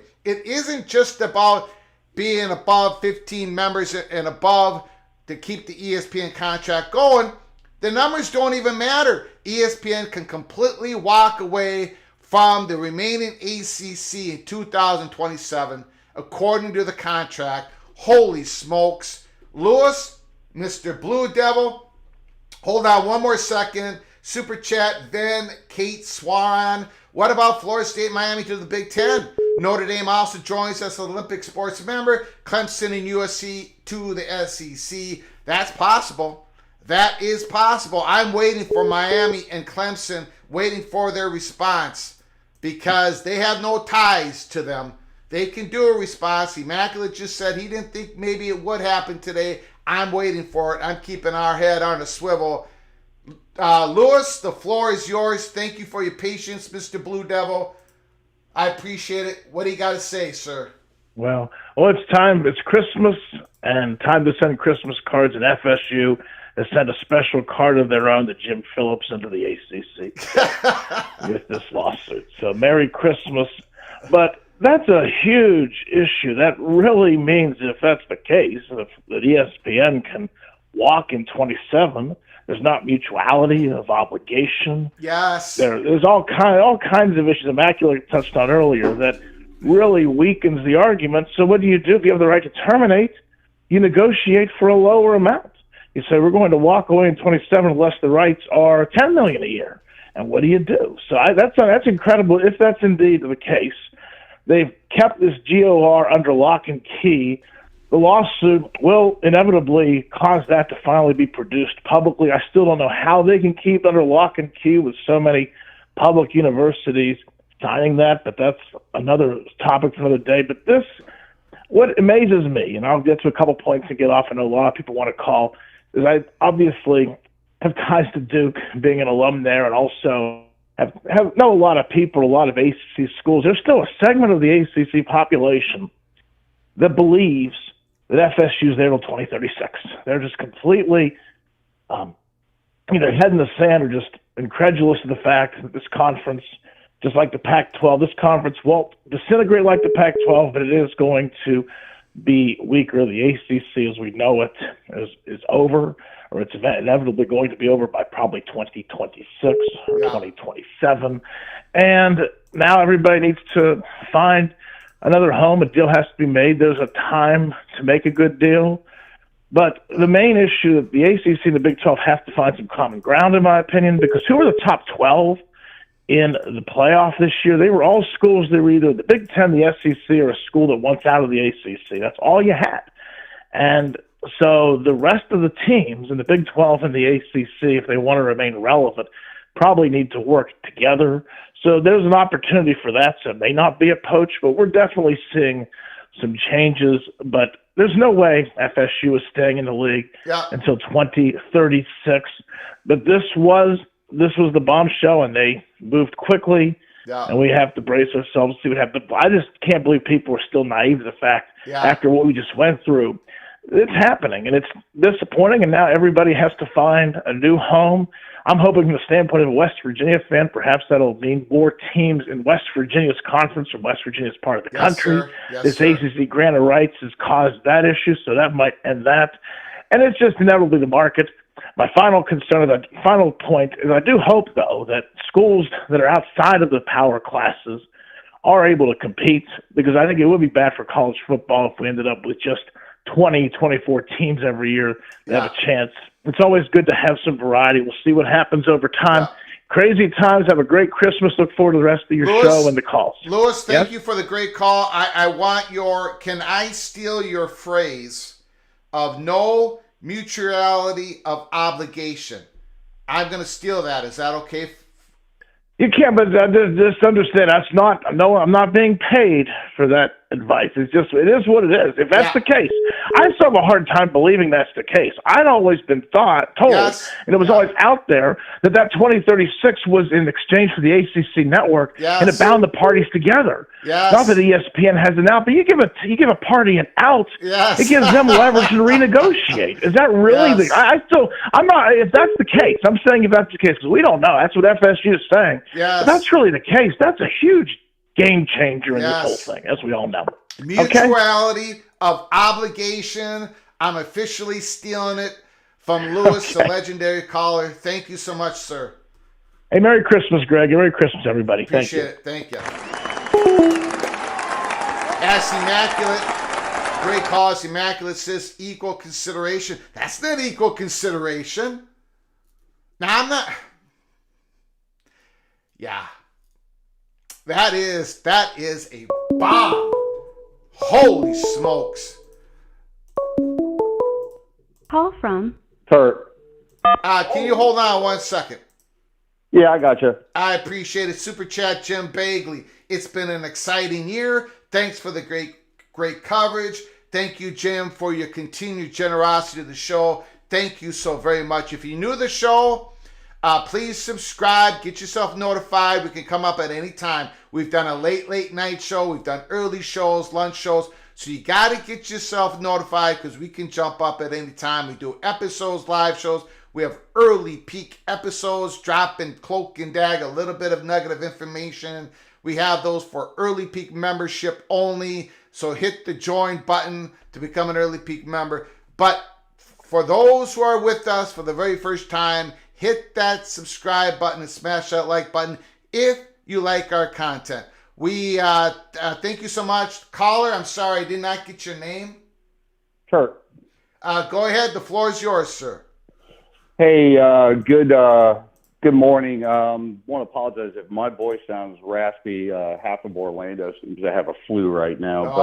No problem. So, but I just got done watching what everybody else just got done watching, and want to start by saying my legal expertise is pretty much limited to watching A Few Good Men and My Cousin Vinny. But the word discovery has been thrown around in Florida State circles for the past couple of days, and especially this morning.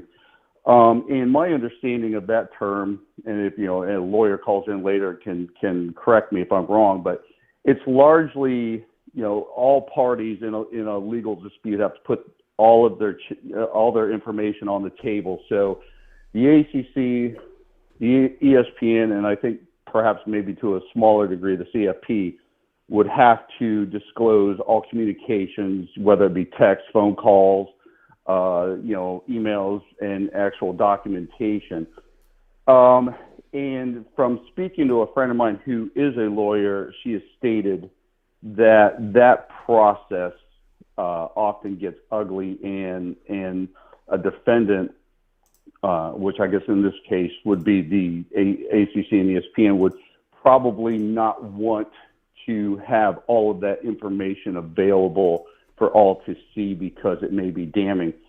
So some people feel like this may not go to may not even see a courtroom and may be handled out of court.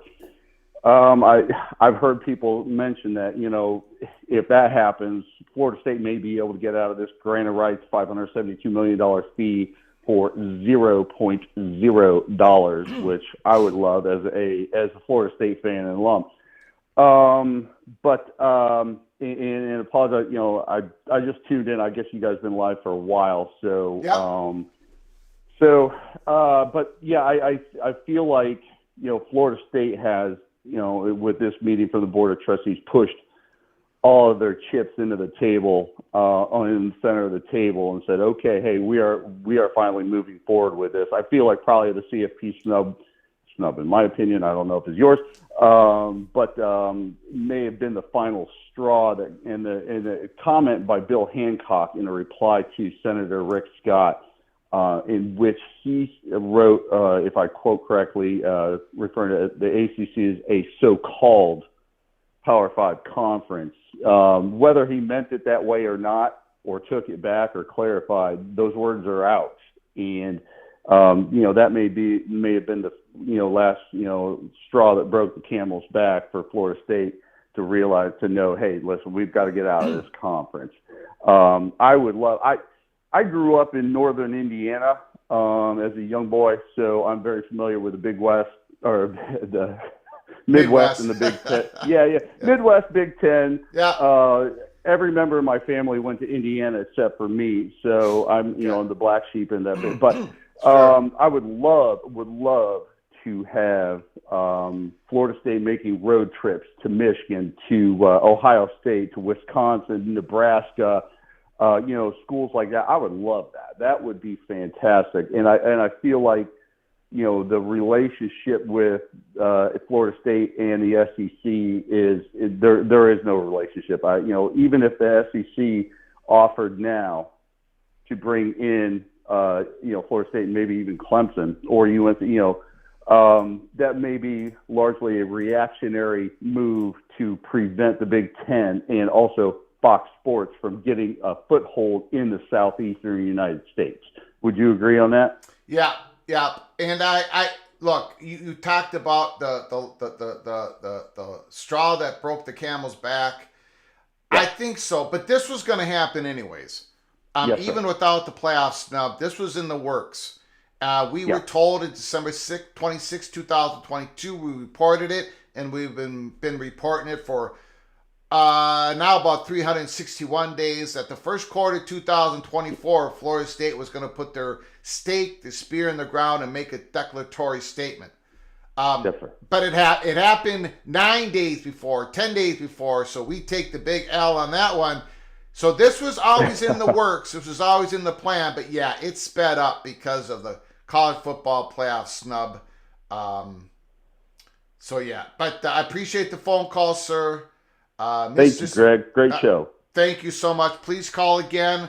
Want seminal phone calls. We've been getting a lot of them lately. So thank you so much. Appreciate it. All right. Have a good day. Yeah, you too. Merry Christmas. Thank you so much. Great phone call. Expedition Greg, thank you for the super chat. Appreciate it. Buckle up. Brace for major impact. Here we go. Thank you for your generosity once again. Expedition Greg. Super chat. Jethro. Night iffy. Ladies, have a soap operas for mid-morning, midday drama. Guys, have college football realignment for our drama. Thanks for the coverage, Greg. Go blue. Go blue. Uh-oh. Does Jethro know that I sang the Hal Victor song last week on a live show? He better check that out. I did the best I could. I was a little bit off key, but I did the best I could. First of all, soap operas are not just for ladies. They're for ladies and men. And when it comes to the college football realignment, college football in general, it's definitely for the ladies and the men. We get a lot of great calls from the ladies. Stacy from Georgia, a whole bunch of them. Jamie from Arkansas. So we appreciate everybody for coming on in. Thank you for the super chat. Rock and Rant. Why do you think Miami will be the first to comment when they voted for expansion? I think they're just being more stealth about it all, even if they want the Big Ten. Why do you think Miami may be second to the Big Ten? Thank you for the super chat. Appreciate it, Rock and Rant. We've discussed this. Look, one of the top domino piece is North Carolina, but they have availability issues, right? We've been talking about it. They just got a new interim chancellor. There's a rock fight internally going on. Their current chancellor, Mike Gusowich, who would have been a silent pro Big Ten voice, is going to Michigan State. He's got a new job. The interim chancellor, we've been told, and Peter Hans, the UNC system chancellor, they're pro SEC. The board leans SEC. There's a big rock fight going on. SEC is targeting North Carolina. That is who they want out of this deal. So all of that, I'm not expecting any real comment from North Carolina. I think they can be passive. They know they are wanted. They'll let Florida State go first. It's who goes second. And we believe Clemson's going to be second. So I think the comment coming out of Clemson in Miami of Florida, they're the ones that I'm watching for. Because one of the things that can increase your value is becoming available. Colorado increased their value because they were willing to be the tip of the spear when it comes to the Big 12 poach and the Pac-12. Colorado made themselves available to the Big 12. Brett Yormark took action. I think Clemson is going to follow Florida State's suit very, very closely. When we have all the reasons to believe this. We've been talking about it. We've been doing live shows on it.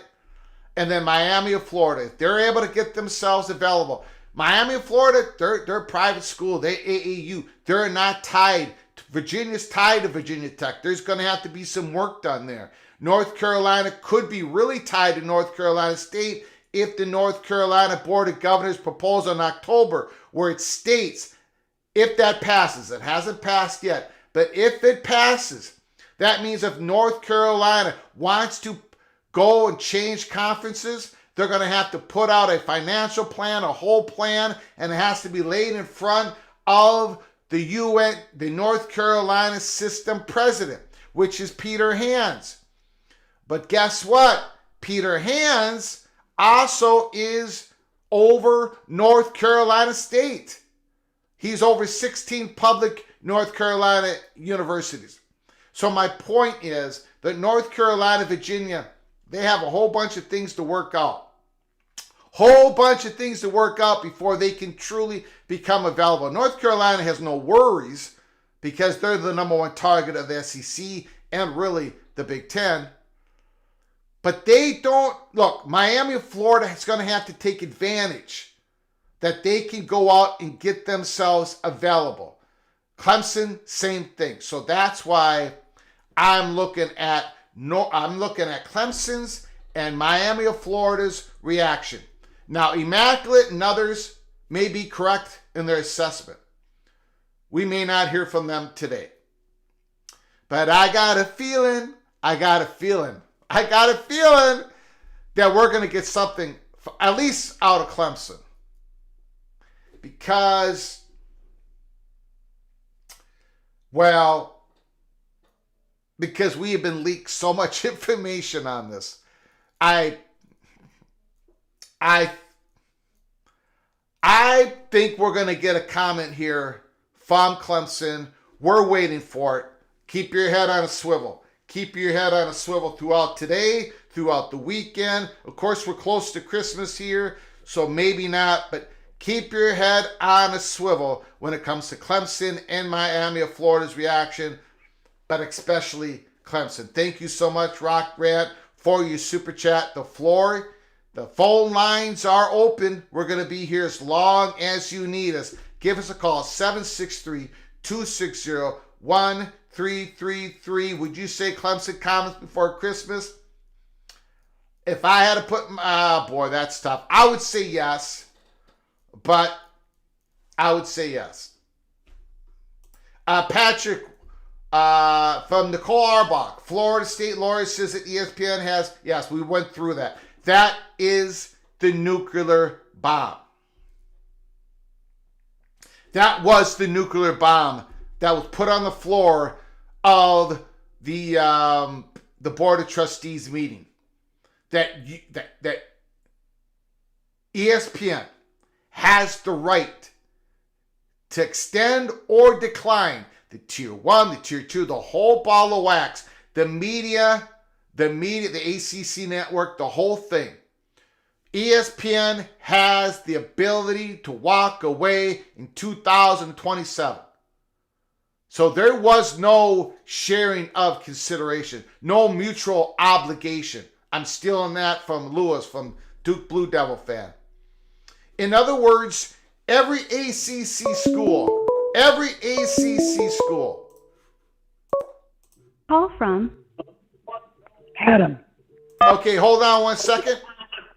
Absolutely. Appreciate it. Every ACC school was under the grant of rights, is under the grant of rights, have obligations under the grant of rights all the way to 2036. And if they wanted a bolt, there was going to be heavy penalties, right? But ESPN at the same time can walk away from the deal starting in 2027. That is absolutely mind-blowing. That changes the game. I think that makes the Seminoles case even stronger. I think that makes it a little bit more difficult for Wake Forest, for Boston College, and a few other ACC schools to come to terms with a settlement. But that is a nuclear bomb. That besides the filing complaint happening today in the Tallahassee courts, that's happening today. Besides that, the big story of today is ESPN.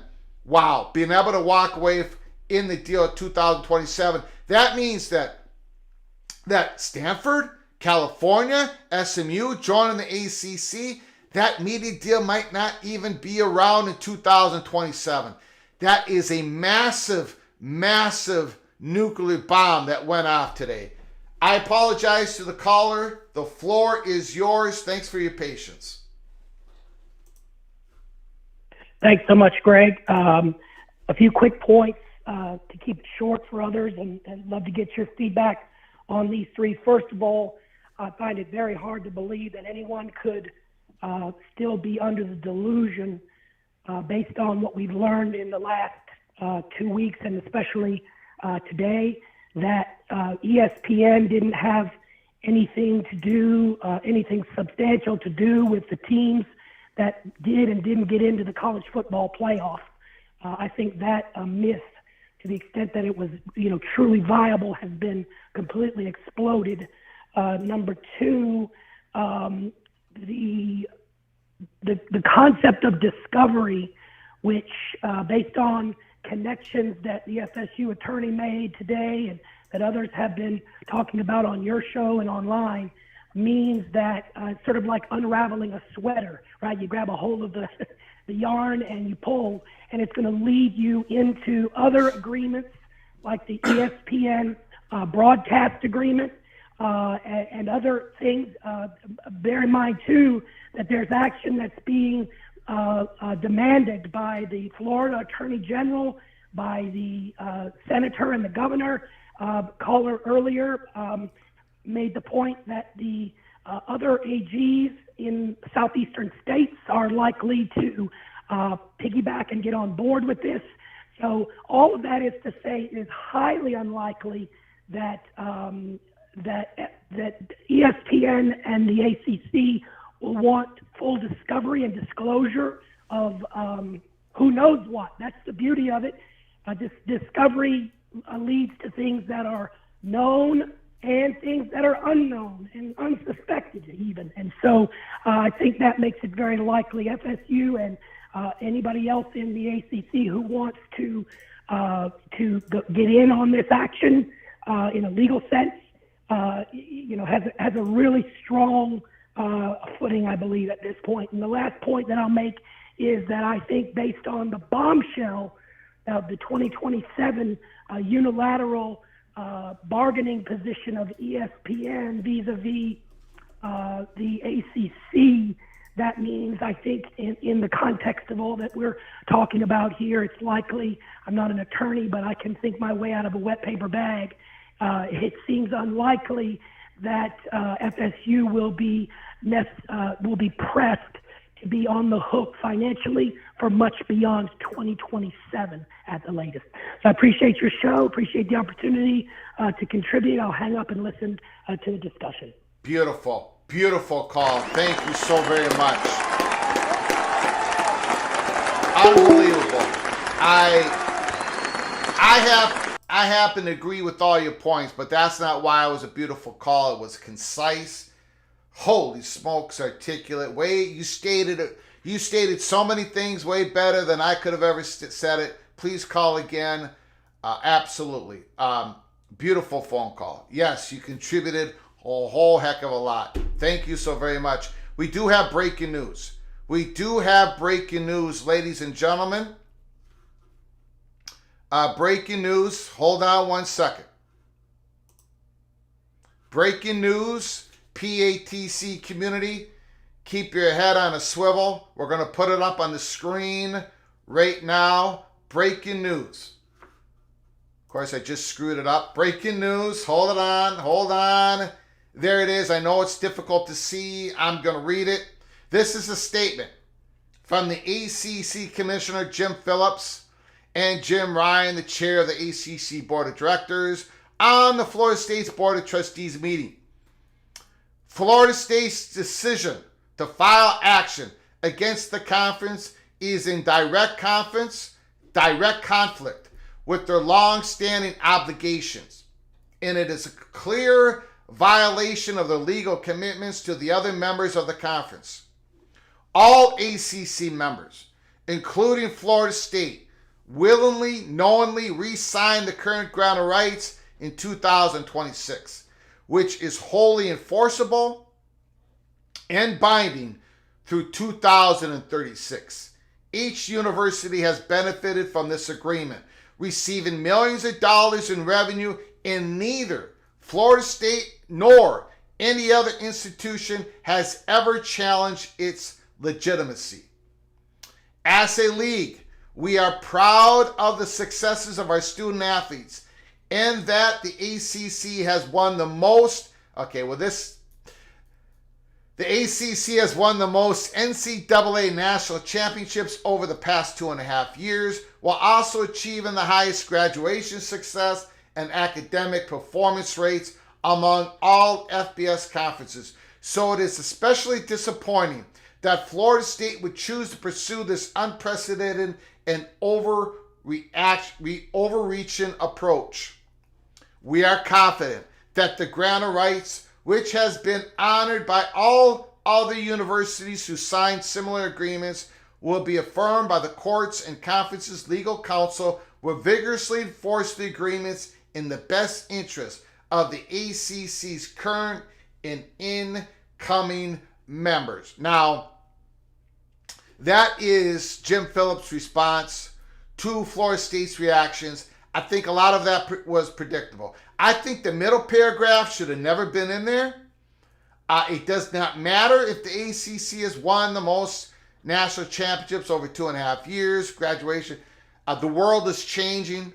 ESPN has a new deal with SEC where their media contract is going to skyrocket starting July 1st, 2024. The Big Ten is just starting to get their new media agreement, that new money. The gap in resources is going to explode between Florida State and the top brands of the ACC versus the Big Ten and the Big Ten and the SEC schools. Plus, you have the fact that the world is changing, where student athletes are going to be receiving direct payments from the schools and conferences directly. So that middle portion, that should not be, in my opinion, should not have been in the comments. The top part, the bottom part, yes, ACC is going to vigorously fight this because for its current and incoming members and all that stuff. No comment on the ESPN part of the deal where they could walk away from the ACC in 2027. But yes, that is the breaking news, the comment from Jim Phillips. Call from JD. JD, Mr. Seminole, the floor is yours. Holy smokes. Florida State brought it. They brought a nuclear bomb with it. They laid it on the floor. It went off. Holy smokes. What are your thoughts? The floor is yours. You can have as much time as you want. There is no 6-minute limitation on you. You've been with us from the beginning. I appreciate all your contributions. The floor is absolutely yours. JD, take it away. Well, this might actually be one of my shorter calls, ironically, but I appreciate it. I've tuned in late, so I don't know what all of you have discussed. I've caught for the last 5 or so minutes, and then yes, the opportunity for ESPN to cancel the deal or the options.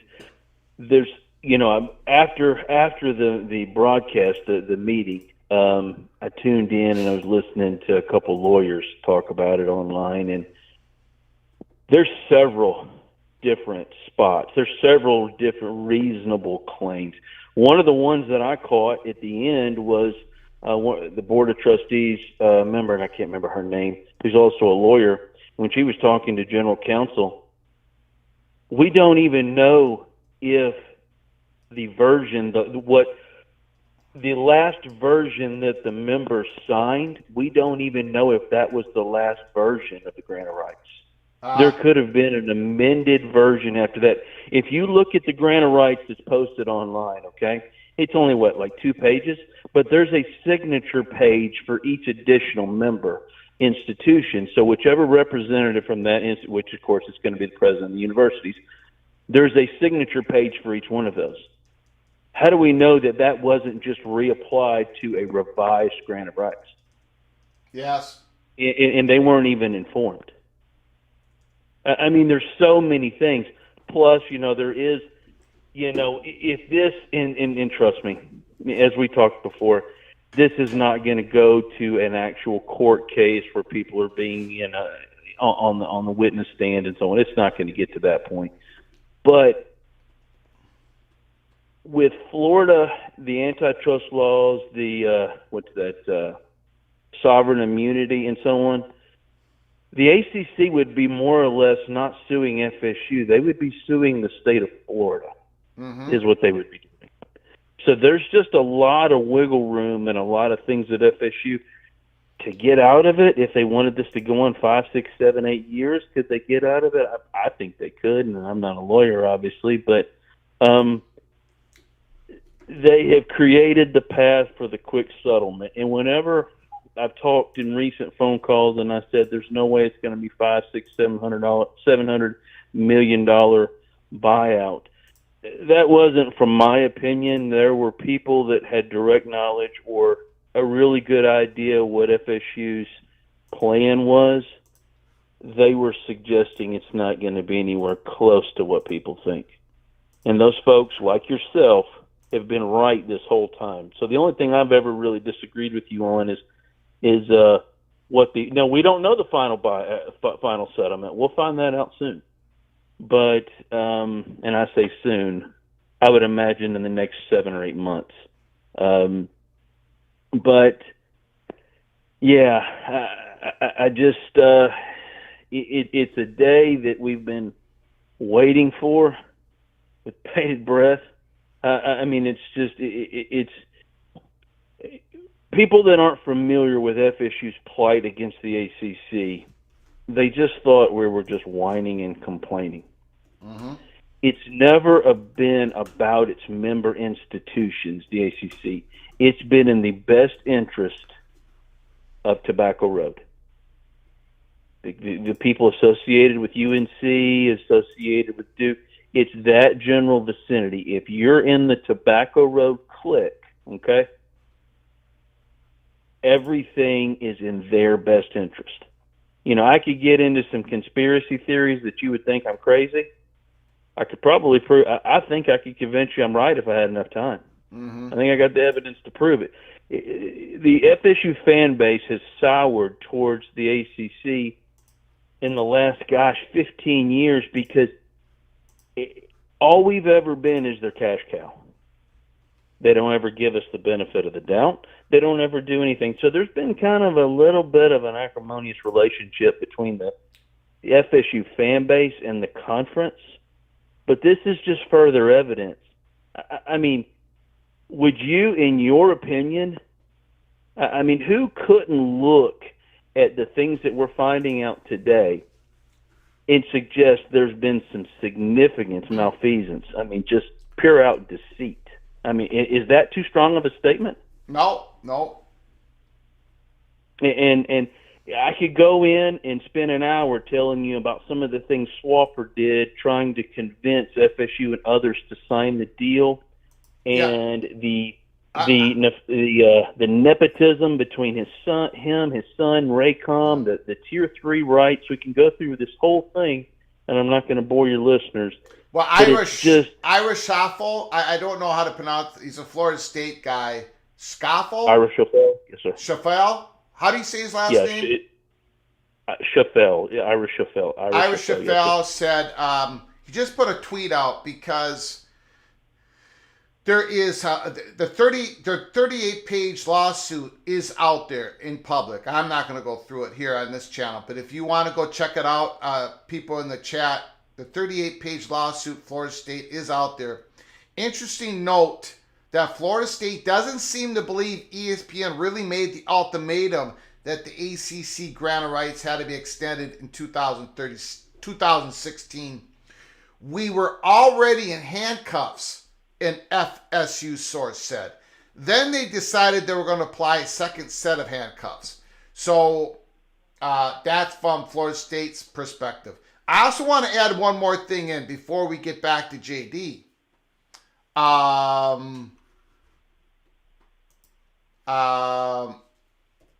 Let me make sure I got the name right here.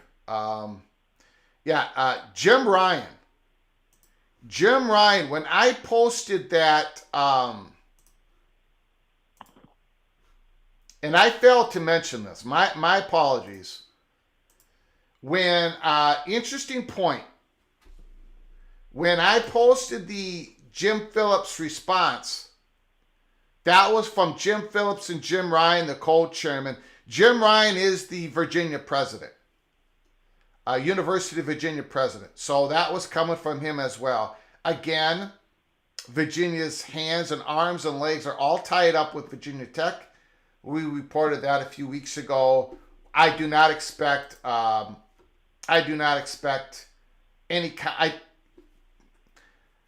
Virginia is way down the list of schools that are going to be able to come back from behind Florida State. Virginia is not a player in this right now. We're waiting for responses from Clemson, Miami, and Florida. But I just wanted to point that out. Jim Ryan, Virginia's president, was as a co-chairman, was part of that comment put down by Jim Phillips. JD, the floor is back to you. Thanks for your patience.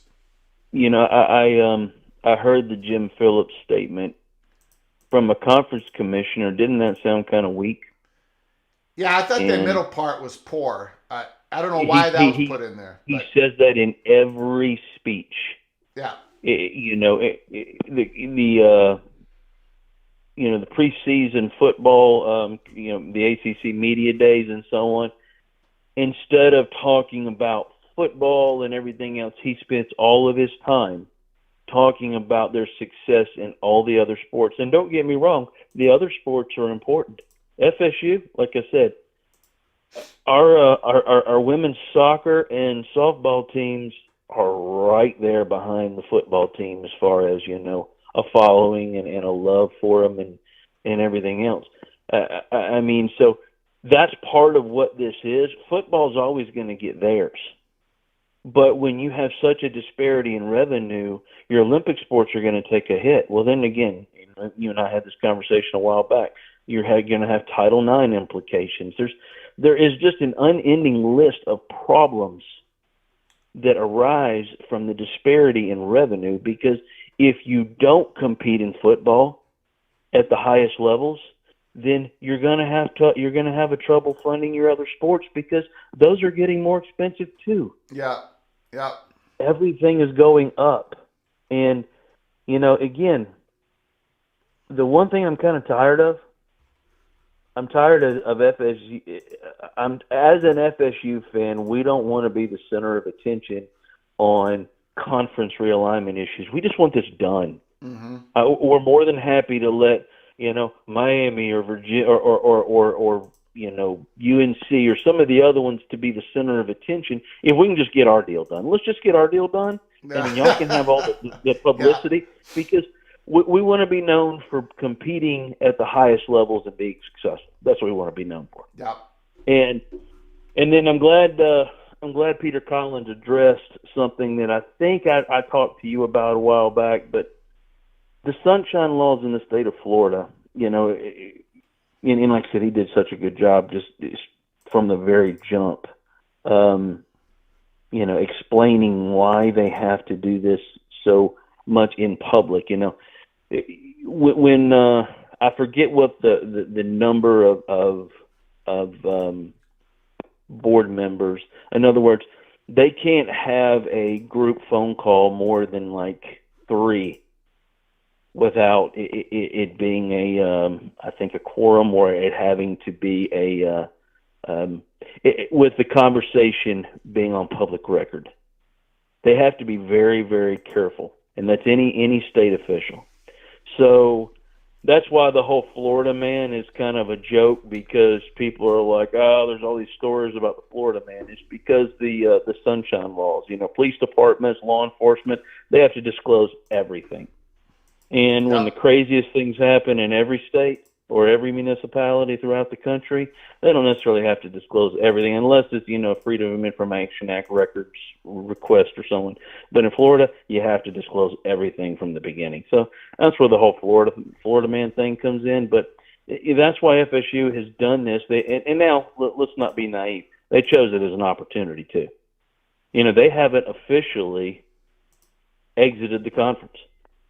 No. They gave everybody the notification earlier in the year, and now they've more or less signaled that we're looking to remedy this situation. So we haven't formally given our exit notification. So they're using it to their best interest. But anyway, I'm getting off into legalities and all those. But yeah, I'm very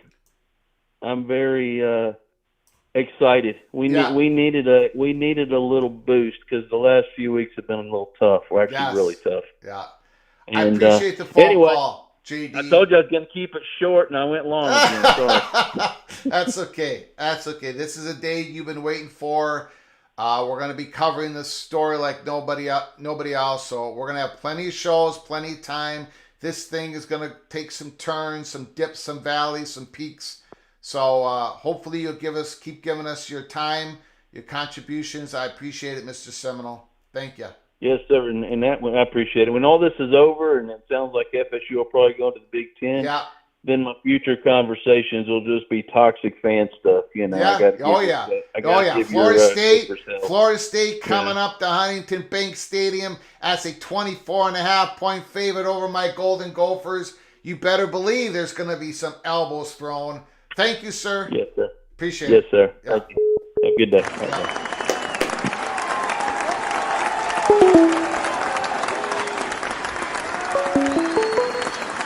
Call from. Hello. Hey, Greg. How you doing? Who's Rockford this? here. I didn't get the name. Rockford. Rockford. Can you hold on just 1 second, Rockford? Sure. I appreciate it. I just want to quickly read a letter here. This is a response. No, this is a letter. This is from Peter Collins, the chair, the Florida State University Board of Trustees, and Richard McAuliffe, the president of the Florida State University. I'm going to pop it up on the screen. It's hard to read. I'm going to do the best I can. Dear Seminole family, today the Florida State University Board of Trustees voted to file a lawsuit against Atlantic Coast Conference in response to years of underperformance and mismanagement related to the handling of multimedia rights and broadcast revenues.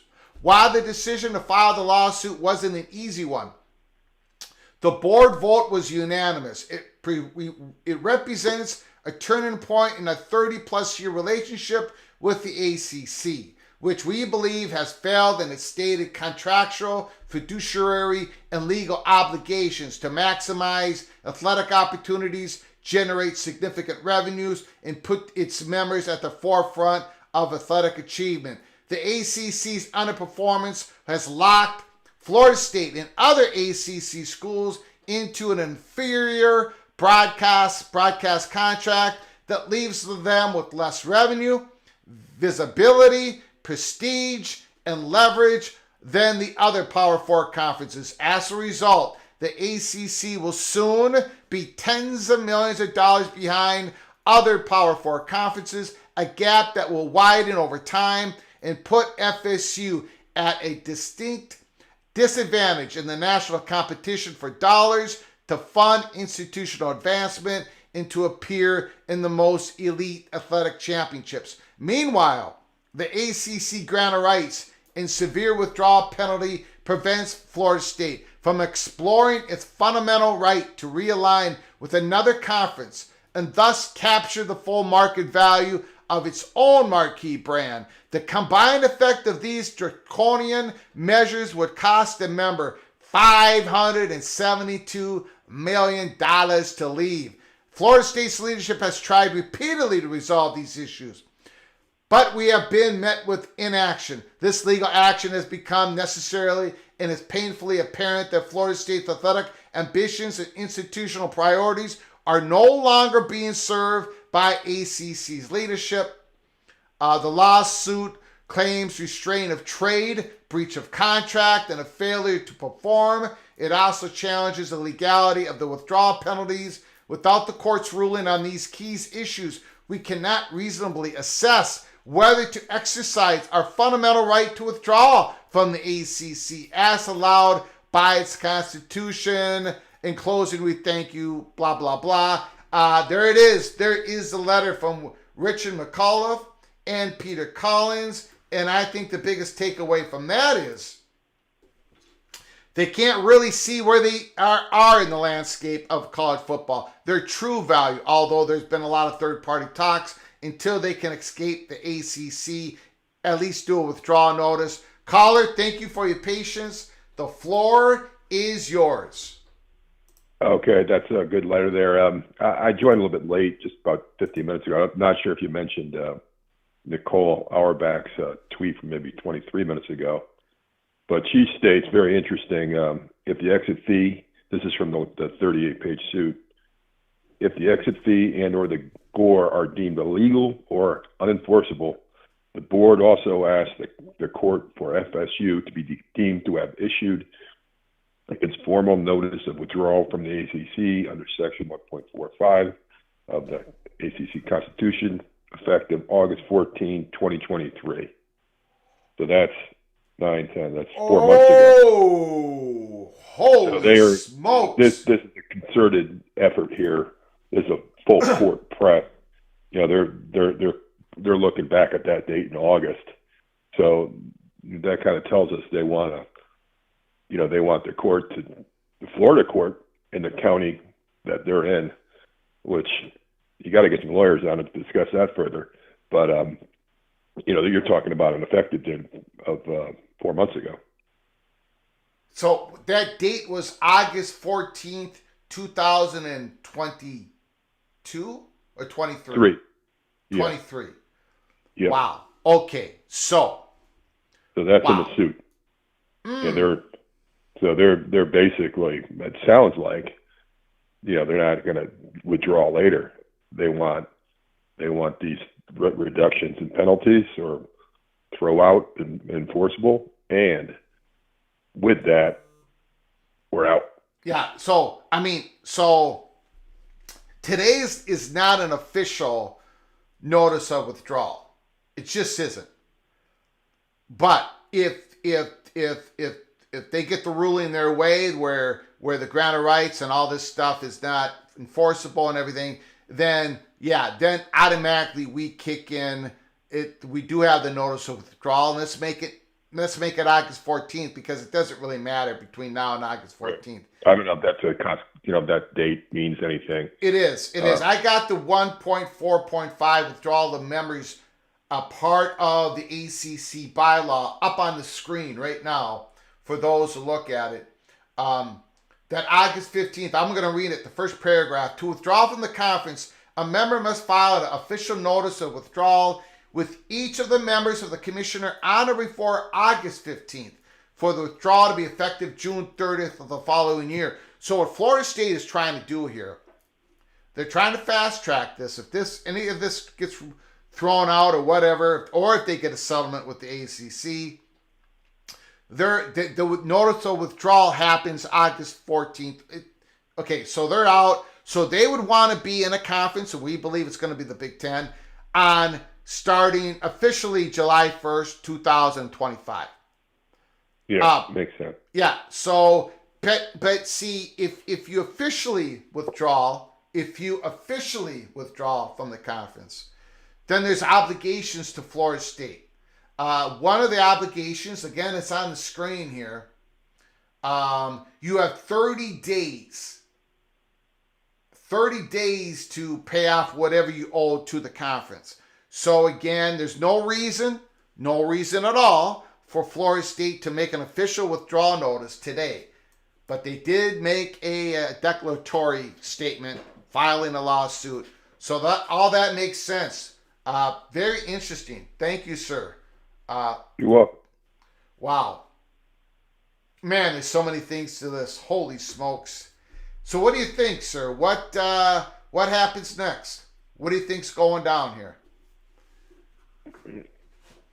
Because it's in a Florida court, I think it bodes well. And the fact that this is a public institution, that Phillips letter might have some teeth to it, but they're not in the business, and the ESPN's not in the business of suing state governments. Yeah. So I think what a lot of people are thinking, it's going to be some sort of negotiated settlement, a la Maryland. I thought the Maryland referencing of the Maryland exit was key. I'm interested to know about, why, you signed the document, but you can't, they have to travel to Charlotte to go see it. Yeah. And you can't take copies. So if we signed it, we don't have copies. There's something very strange about this Gore. You can't even take notes, verbatim notes, what you see. Why is that? Yeah, that's crazy. And some of the, the breach of contract and the commercial type complaints, I would think the Florida courts are going to protect a Florida institution, right? Yeah, I think so. They had to do it. I believe they had to do it. It made sense. All right. I appreciate the phone call. Appreciate you keeping your head on a swivel and giving us that Nicole Arbach information. Good stuff. All right. Thank you, man. Thanks, Greg. Call again. Thank you.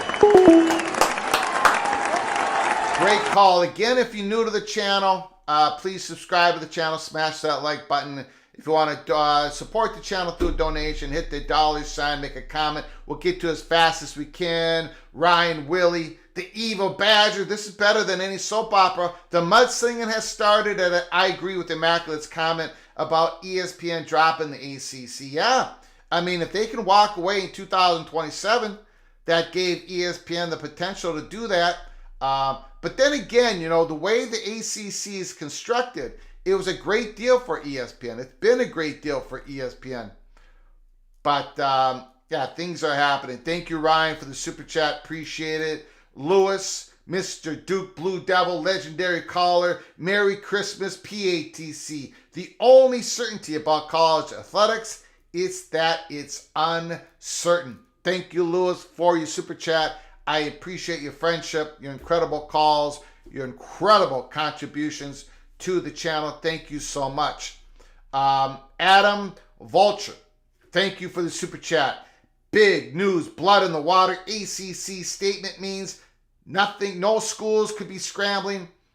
Means nothing. Schools should be scrambling to leave if there isn't panic in the ranks. There should be. ESPN has 1 foot out the door. Again, Adam is alluding to that nuclear bomb that ESPN could walk away from the ACC in 2027. So at the same time, all these schools are under the extended grant of rights that was extended from 2027 to 2036. In return, they got the ACC network, but ESPN got a whole lot more. They got the ability to decline, walk away from the ACC in 2027.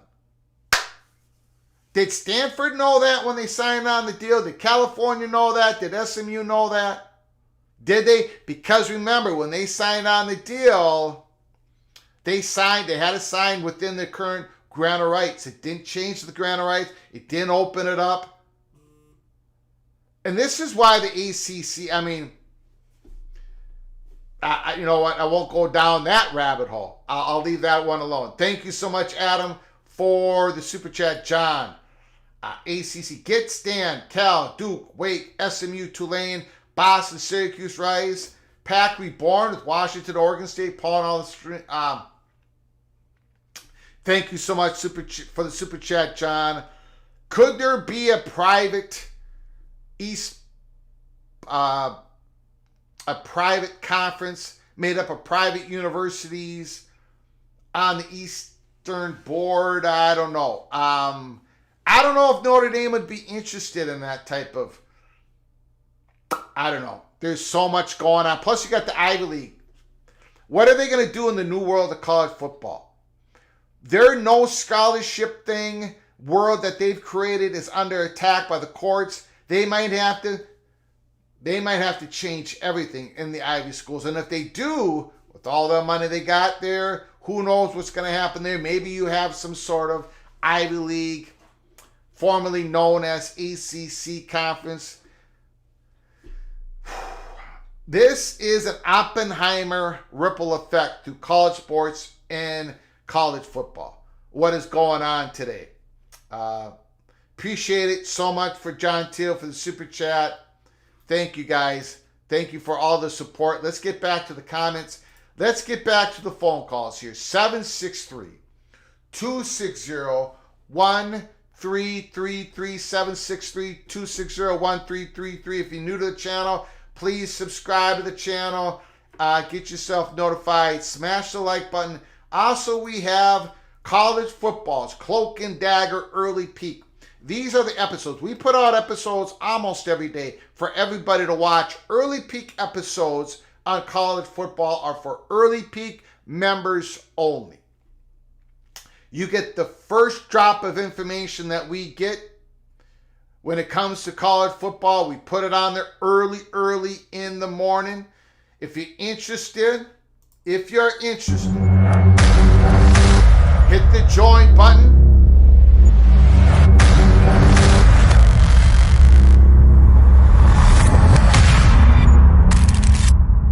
And become an Early Peek member. For those who don't know about college football's Peek Around the Corner, the Los Angeles Times did an article on us. You can read it in the pinned tweet at Flug Empire. They interviewed us 4 times. We were the ones who broke the story of USC to the Big Ten. We also were deep into the Colorado at the center of the stage in our make-believe Holy Smokes Theater here at Peek Around the Corner. We had information. We were given information, the Early Peek, to our PATC community on a daily basis.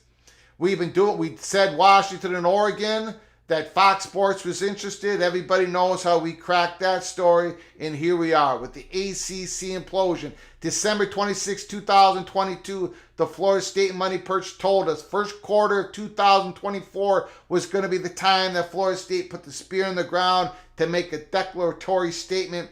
We missed it by 9 days. It happened today, December 22nd. Holy smokes, Florida State. Now, we believe here at Peek Around the Corner, I think a little bit more than everybody else covering this story. We believe that Clemson is going to follow closely behind Florida State. We don't think there's that much room in between Florida State and Clemson. We believe Clemson is right at the center of the stage as well.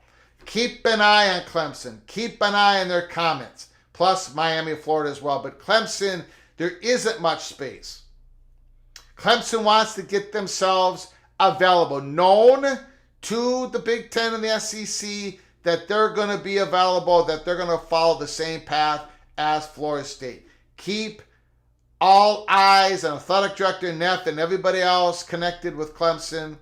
They've been doing a lot of work behind the scenes. Remember, they hired a consulting firm 9 months ago to do all this work that Florida State's been working on.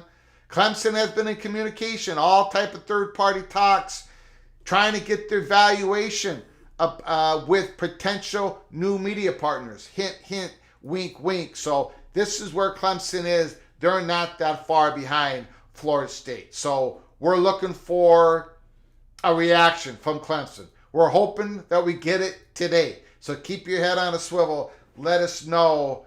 A Dog's Life in Portland lawsuit says ESPN contracts ends in 2027. ESPN holds the option to extend it to 2036. It's not that they have unilateral rights to end in 2027. Standard contract is signed with the payer. Interesting. Dog's Life in Portland. Interesting comments. Lawnmower Man, Clemson is the best football program in the ACC, hands down. Leon Sandcastle says Clemson might be in trouble. Lawnmower Man says Clemson will not get left out.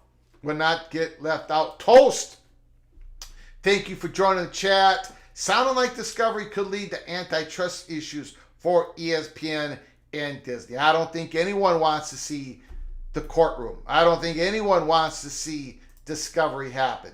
We shall see. We shall see. Florida State's goal is to whittle down that $572 million price tag that they think they need to get out right now. Outside counsel, Florida State outside counsel told them, tallied it all up, the payment that's going to cost to get out of the ACC when you talk about the exit fee and the payment out of the grant of rights is $572 million. Well, Florida State put that in their lawsuit. Florida State put that in their letter today. Florida State is going to try to whittle that down, that $572 million cost. Ultimately, I think they're going to be successful. And ultimately, we believe that Florida State is Big Ten bound if they get the media rights deal that they think they deserve. And that would be helped if Notre Dame would follow up with Florida State. But we shall see. It's there's a lot of different roads that lead off of this major highway that Florida State created. Holy smokes. Let's just see here if there's any more new information. Larry Williams has an article up on Clemson's Tiger Illustrated. You're going to want to read that. That's behind a paywall. He just posted it. Read Clemson. I believe they're going to be saying something here shortly.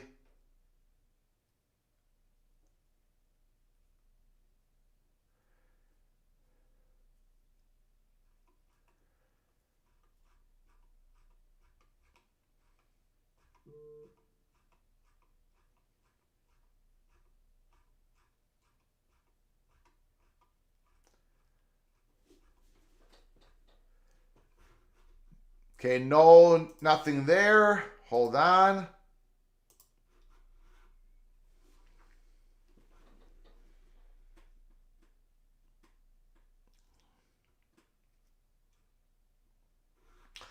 Should have withdrawn back with Maryland. Yes, they should have. Maryland was the school that made the right decision back in the day. Virginia and North Carolina had an opportunity. They were the top targets for the Big Ten at that time. They both declined. So Maryland was given the opportunity, and Rutgers was told, if Maryland declines, Rutgers, there's no spot for you. If Maryland takes it, if Maryland becomes school 13, Rutgers, you get school 14. Because no other ACC school wanted to come. So Maryland made the right decision.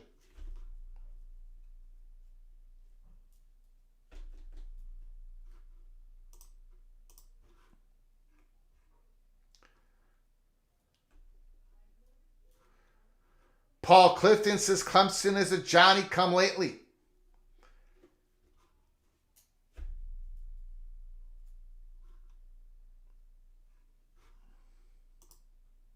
Phone lines are open, 763-260-1333.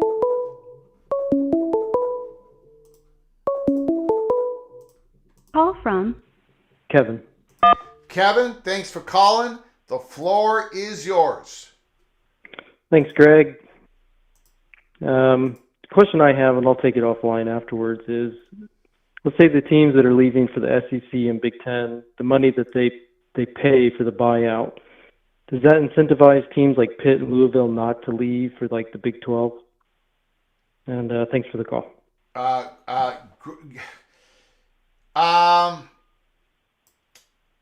I appreciate the phone call. I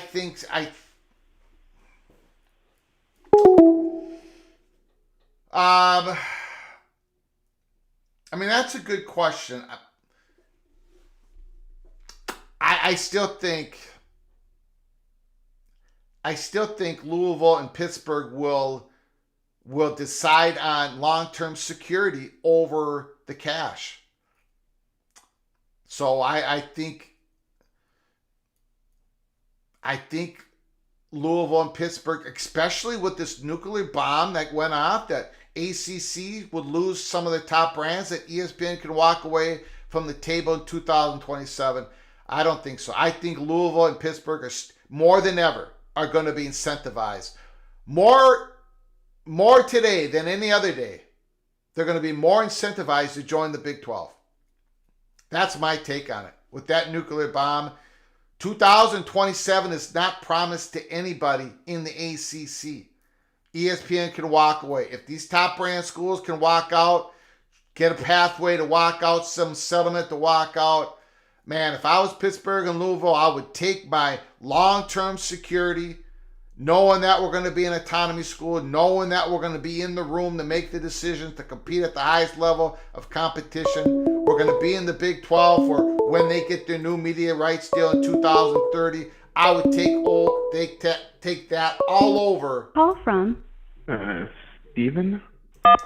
Take that over a bags of cash. Steven, is it Steven? Yes. The floor is yours, sir. Thanks for calling. Yeah, I'll keep this quick. It seems like one thing to note is, well, the difference between Disney and ESPN. I think there's about 71 billion reasons why Fox has an advantage here. Obviously, the 20th Century Fox acquisition, which was one that I feel Disney is greatly regretting. As well, it just seems like the recent moves from Fox in terms of their business moves have been cutthroat and eerily successful, especially with Tubi, which they acquired for, $500 million, and they just recently declined an offer for another company to buy it for $2 billion. I mean, only 4xing their money, and I feel like they're still declining that versus Disney, where it seems like whether it's ESPN that's been bleeding money for the last 10 years, as well as, well, their theatrical performances of late has not been as successful as desired. I feel like, you're talking about SEC and ESPN going hard for certain universities within the ACC, but is there really that much money compared to what Fox has for resources to basically go after these kinds of schools? That's one point that I want to make. I feel like Rupert Murdoch and company have been cutthroat business people, and that might be one reason why they might be successful in this endeavor. Good points. ESPN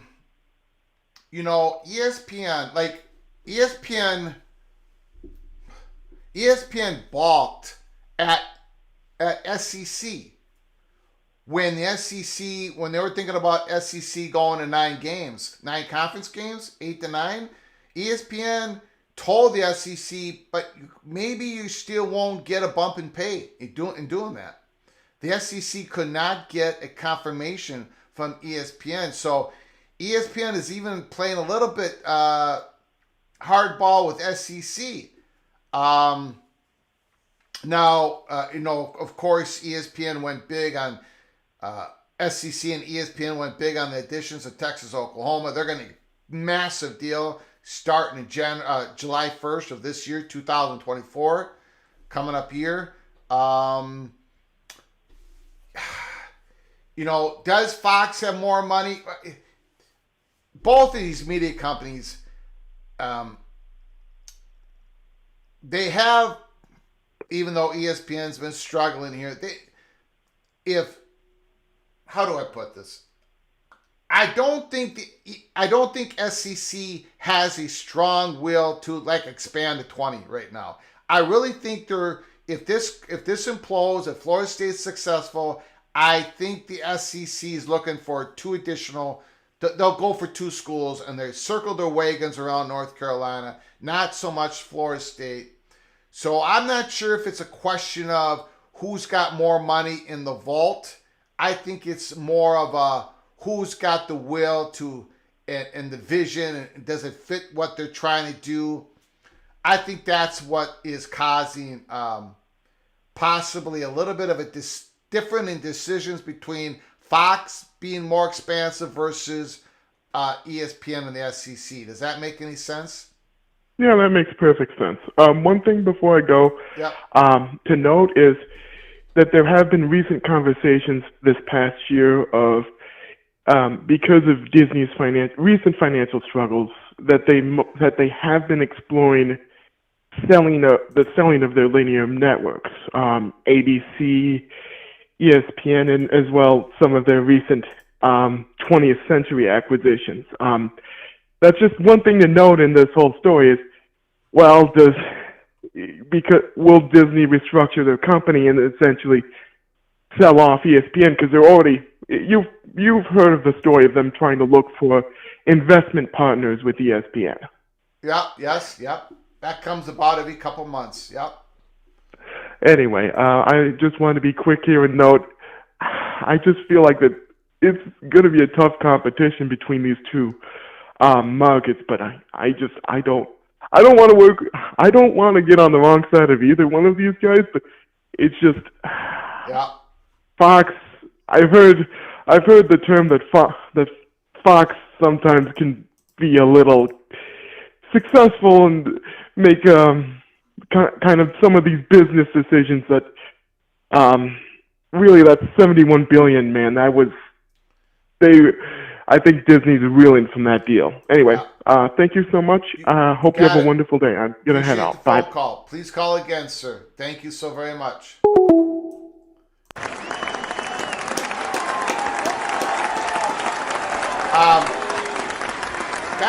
Got an interesting little tweet here. It's going to be tough to see. I'm going to see if I can bump it. I don't think I can. There, that's about as good as I can do it. It's going to be difficult to see this, but hold on.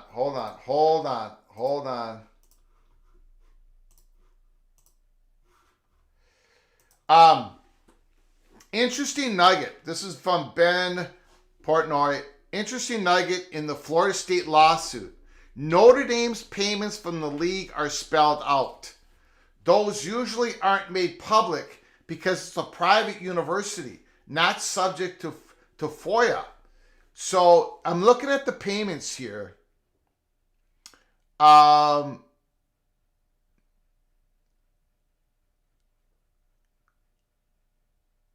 My goodness.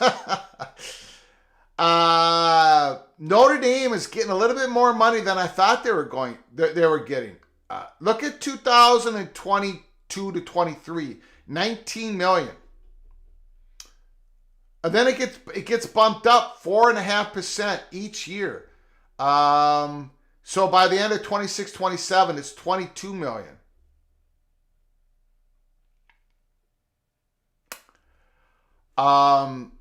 That's really interesting. I didn't think it was that much. I thought it was like 14, 15 million, but it keeps growing every year. So anyways, you want to take a look at that. Go to @Portnoy 15. Take a look at that. And the interesting thing is, so by 26-27, Notre Dame would be getting 22. Let's just round it up to 23 million. And then NBC deal, let's say 45 million, 40 million, 50 million. We don't know what it is. It's not public. So that's, 60 some million. However, what's interesting about this is if Florida State is successfully able to get out, to pay a settlement, whatever, to get out of the ACC, they join the Big Ten. Couple more schools that follow. We learned about the nuclear bomb went off today, saying that ESPN could close everything down on a contract 2027 with whatever is left existing in the ACC. Well, that would also mean Notre Dame. ACC's Notre Dame, the ACC, the ESPN contract with Notre Dame, because Notre Dame has a 5-game schedule with ACC. Notre Dame is part of the ACC network. So that $23 million payment for 26-27, that includes the ACC network money and the money they get for the 5-game schedule and all that stuff, whatever. All that is gone. Right? So Notre Dame would also be affected if ESPN walked away from a diluted ACC in 2027 or 2026 or 2025, whenever Florida State can get out of the ACC. So that has to affect Notre Dame's thinking on this. If teams are successful, if Notre Dame's perception is some schools are going to be successful, and I think Jack Swarbrick has known, he's always believed that some schools were going to be successful. He's talked about it in public. He talked about it in public in the spring of 2022 when he said all these universities are going to have to try to figure out what solar system they're going to rotate around, what sun they're going to rotate around, SEC or the Big Ten. Now, look, even if the ACC declined, even if the ESPN walks away from that contract 2027, Notre Dame's going to be able to conjure up some sort of scheduling agreement. Some get a little bit of extra money, maybe from the Big 12. If they don't want to join the Big 10 or the SEC full-time member, maybe they can get a scheduling agreement with the Big 12 and get that $20-some million back. But it's interesting. So Notre Dame's numbers are out there. Go look at Ross Dellinger's tweet. All right, let's do it. Let's do it.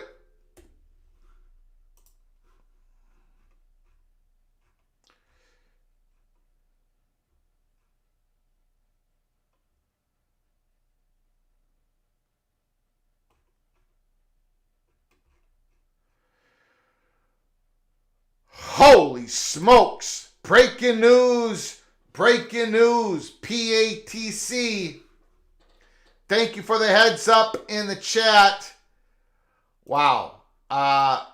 Thank you for the heads up in the chat. Wow. Wow. Wow. Call from Attorney Dave. Attorney Dave.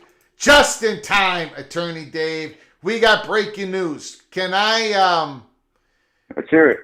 Thank you, sir. I appreciate your patience. No problem. I'm going to put it up on the screen. We got PATC breaking news. It's never going to end. Ross Dellinger.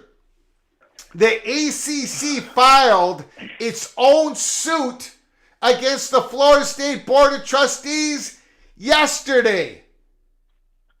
Breaking from Allison I was actually wondering if Posey. they're going to do that. From Allison Posey. It's against the Florida State Board of Trustees. Does that make a difference? We'll get to you. That's a pro move by the ACC. Okay, Attorney Dave, we'll get to you in a second. Allison Posey, breaking. The Atlantic Coast Conference has filed a lawsuit against the Board of Trustees that was filed yesterday in Mecklenburg County. On page 4, the ACC claims that Florida State matters regarding the ACC are subject to the jurisdiction of the state of North Carolina. Holy smokes. Now comes the plaintiff. I'm not going to read that. At its core, this case involves the legal promises of Florida State and its obligations to the conference, which has belonged and from which has profited for more than 30 years. Yada, yada, yada. Anyways, Attorney Dave, what do you think about that, huh? Well, so typically in situations where you have two parties that are filing lawsuits against each other, like this, there's something we call the race to the courthouse. So whoever can get there first gets jurisdiction. So I think, what the ACC was doing is they knew that FSU was going to have be filing a lawsuit. They got wind of this. Everybody in the world knew. Now that with all these leaks and things like that, they pulled together a complaint, made sure they had their things together, and then made sure that they filed it yesterday before this board meeting, which was why I was perplexed. Why FSU? Not necessarily perplexed, but they didn't have to do this. They didn't have to have this board meeting in public. There's something in Florida. We have sunshine laws. There's something called the shade, which is for litigation matters. And typically every board I've ever seen work doesn't want to discuss litigation issues in public. They wouldn't want to have this sort of, for lack of better words, it was a dog and pony show, trying to have all the media folks paying attention. This was done today was more of a for the public than it was for the board. Well, maybe they have some obligations. They're a public university. They might have had a public session. They have no obligations under Florida law to have the attorney who was giving them that presentation and do it in public. In fact, I'm telling you that I've never seen something like that happen, where they would have an outside counsel come on and do a presentation like he did, when they could do that outside of the view of the public. So they voluntarily did that for the media. Ultimately, that was not for themselves, because they did not have to do that. They could have said, well, this is a litigation matter. You saw this with Colorado all the time, right? Colorado, there are lots of quirky little meetings where they would start and then they go off, right? You saw that, and I know you were following all that very, very closely. Yeah. Similar concept in the state of Florida. There's this thing that you have the sunshine laws, and then you have the shade. There's a litigation shade. So they didn't have to do that. They did that for the media. Just so So it's interesting they did that, and they I was thinking, would the ACC try to file a lawsuit first? Because all that does is they file the lawsuit first. Yeah, they're going. I don't know. I have been told through all of this and through the Colorado situation that, I'm gonna have to go back on this. There was no vote. I mean, there was a public vote. There was a vote. They needed a vote, and that has to be in public. I think they needed to do this. So from everything I've been told, they may have needed to do a formal vote as part, or at least have that in public record. But you just Google it, Greg. Google sunshine law litigation shade. Yeah, Florida. I understand that part, but there is rules within these public universities. I'll take a look at it. We'll just have to agree to disagree with right now. I think there needed to be a public vote for them to do this. There may need to be a public, but they did not have to do that presentation in front of everybody. They did not have to do the legal strategy or discuss or any of that.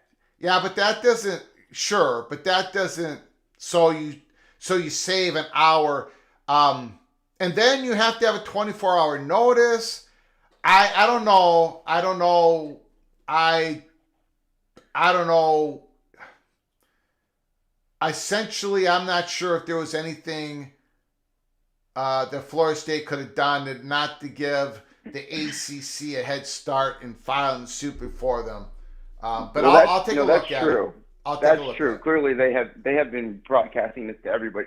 I'm just saying it's interesting because, and we'll agree to disagree, but I'm telling you, they did not have to do what they did today. They could have done it a lot differently, where you all didn't get to see jack. All you saw was a vote, and then they jumped off. So one way or another, that's it. Yeah. I haven't seen the actual complaint yet, but having just paying attention periodically to what they were talking about, it's interesting. I'd say that for all the talk of smoking guns or loopholes or all this stuff that we were hearing about on Twitter, there wasn't anything like that was explained. You're talking about them really battling over whether you can have the level of a penalty and whether you can have a penalty overall instead of liquidated damages, which is a whole legal discussion. But there was some interesting stuff in there. But I'll say this: there was no smoking gun. And to be really interesting, the fact is that they hadn't even seen the multimedia contract that they seem to be relying upon. So this is going to be a real lawsuit. This is going to be real litigation that you're about to see. Okay. This is not this is not a situation where they're just going to bully the ACC around. And I think it's what we talked about. I think it was yesterday. It was well, is this an existential crisis for the ACC, and what is ESPN going to do? Mm-hmm. And all they released today to me was saying that yes, this is an existential crisis for the ACC, and ESPN has this out in 2027. And that is the bombshell of all this. Yeah. But that ESPN has this out. It's kind of what you were mentioning, but that means that the ACC, irregardless of what ESPN's doing, they can't lose a significant portion of these guys. They can't lose the upper realm of their conference without really the conference folding. And it's what you just said, that people are going to be going to the Big 12. This seems like existential crisis. Both see it as the existential crisis for themselves. Yeah. But this isn't a slam dunk litigation. This is something that could be protracted. It's what I said. It could get very, very messy and involve a lot of discovery and depositions that a lot of folks aren't going to want to take. But unless you got something else for me, I'll let you go. No, that's it. I appreciate it. Thank you, Attorney Dave. You've got to call us again, okay? Sounds good, man. Appreciate it, man. Appreciate it. Thank you.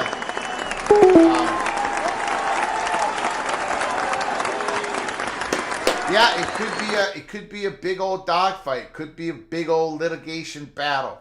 The one thing at the end of the day, more than ever, how risky a move is this for Florida State? Okay, they're going to get sued, whatever. Maybe they maybe they use their state immunity laws where they can't, whatever. Look, but how risky, to do nothing is also risky, right? In this ever-changing world of college athletics. Call from Anthony Manzano. Anthony, thanks for calling, sir. The floor is yours. Hi, Greg. How are you today? I'm doing great. How are you doing, sir? I'm doing well. Greg, I have a question. This applies to the Board of Trustees meeting, actually. Yep. Well, when it comes to have the Board of Trustees already tried to apply for AAU status? Because if the Big Ten wants Florida State, wouldn't they are people making it out to be more important than it is, that the Big Ten really actually focuses on having AAU status, or is that really important? Is that one of their top 3 criteria, that the team has to have AAU status? Yeah. Or do fans make it more important than it actually is? Yeah, a lot of people are making it way more important than it actually is. This is the battle that I've been waging for 10 years. That the AAU is not a requirement for Big Ten. Now, the AAU is a private club, so the AAU brings in their members. It's private votes. The AAU is a private club. They're not going to hold the veto pen over the Big Ten and who they invite. AAU is basically a term, a private club of big-time research universities. So the Big Ten has big-time research universities. That's what the commonality is among the schools. The Michigan State became a Big Ten member 8 years before they became an AAU member. So there's already been a precedent set 70 years ago. If Texas and Oklahoma would have called Kevin Warren instead of Greg Sankey, Texas and Oklahoma would have been Big Ten schools, and Oklahoma is not an AAU school. Jim Delaney said AAU first, but not only. Kevin Warren says it's not a requirement. It is not a requirement. Florida State not being an AAU school is not going to shut them out of the Big Ten. Florida State is a growing research university. Look at their research expenditures over the last 30 years. It continues to grow. It has higher research expenditures than Nebraska. But Nebraska is not an AAU school. But Florida State is and a Greg, bigger I hope this is not a conspiracy theory in my head or nothing, but I just realized this for some reason. I just realized this recently. I didn't know Jim Phillips was wasn't he the Big Ten commissioner for a little bit? No, he was Northwestern. He was Northwestern. He was with Northwestern. He was never a commissioner. He was thought to be one of the favorites, but he never got the job. Okay, so it's not a conspiracy between Jim Phillips and Jim Phillips is looking out for the best interests of the ACC schools. Oh no, because the reason why I thought that is because maybe the conspiracy theory I had is the Big Ten sent Jim Phillips, who was part of their conference, to destroy the conference, the ACC, to get the team to be able to get those teams.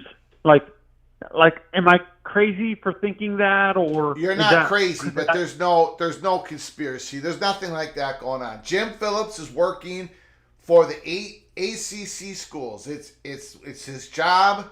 He has to do it. He's looking out for the best interests of Wake Forest, Syracuse, all of them. So he's working in accordance to the ACC bylaws. That's his constitution. His statement was not a surprise.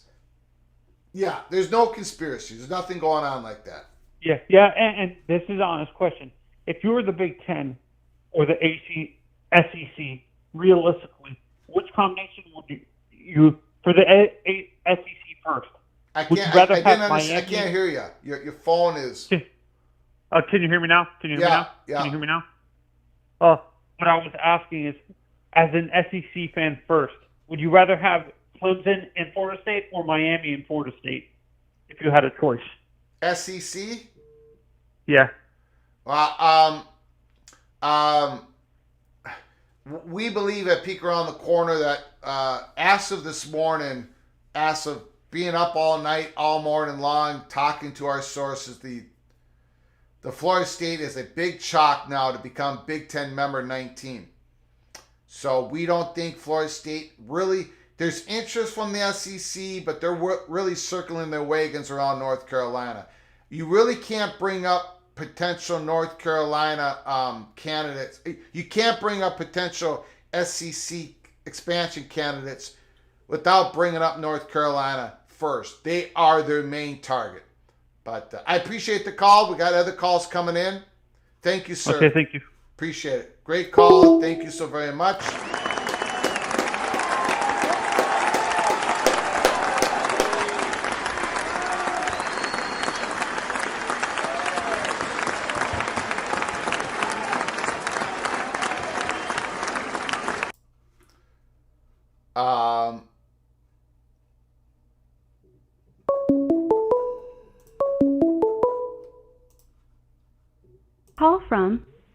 BJ.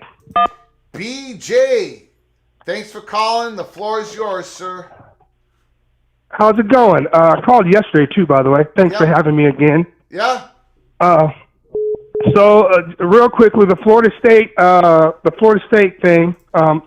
I do have an opinion, and I think that ultimately Florida State is going to get out of that. I think they're going to reduce the fee to an amount, and it's just a move to kind of lower the fee. But I want your opinion on this idea I have. I think with the latest happenings with Charlie Baker, NCAA Prez, basically telling the big boys of football, if you want your own subdivision, have at it.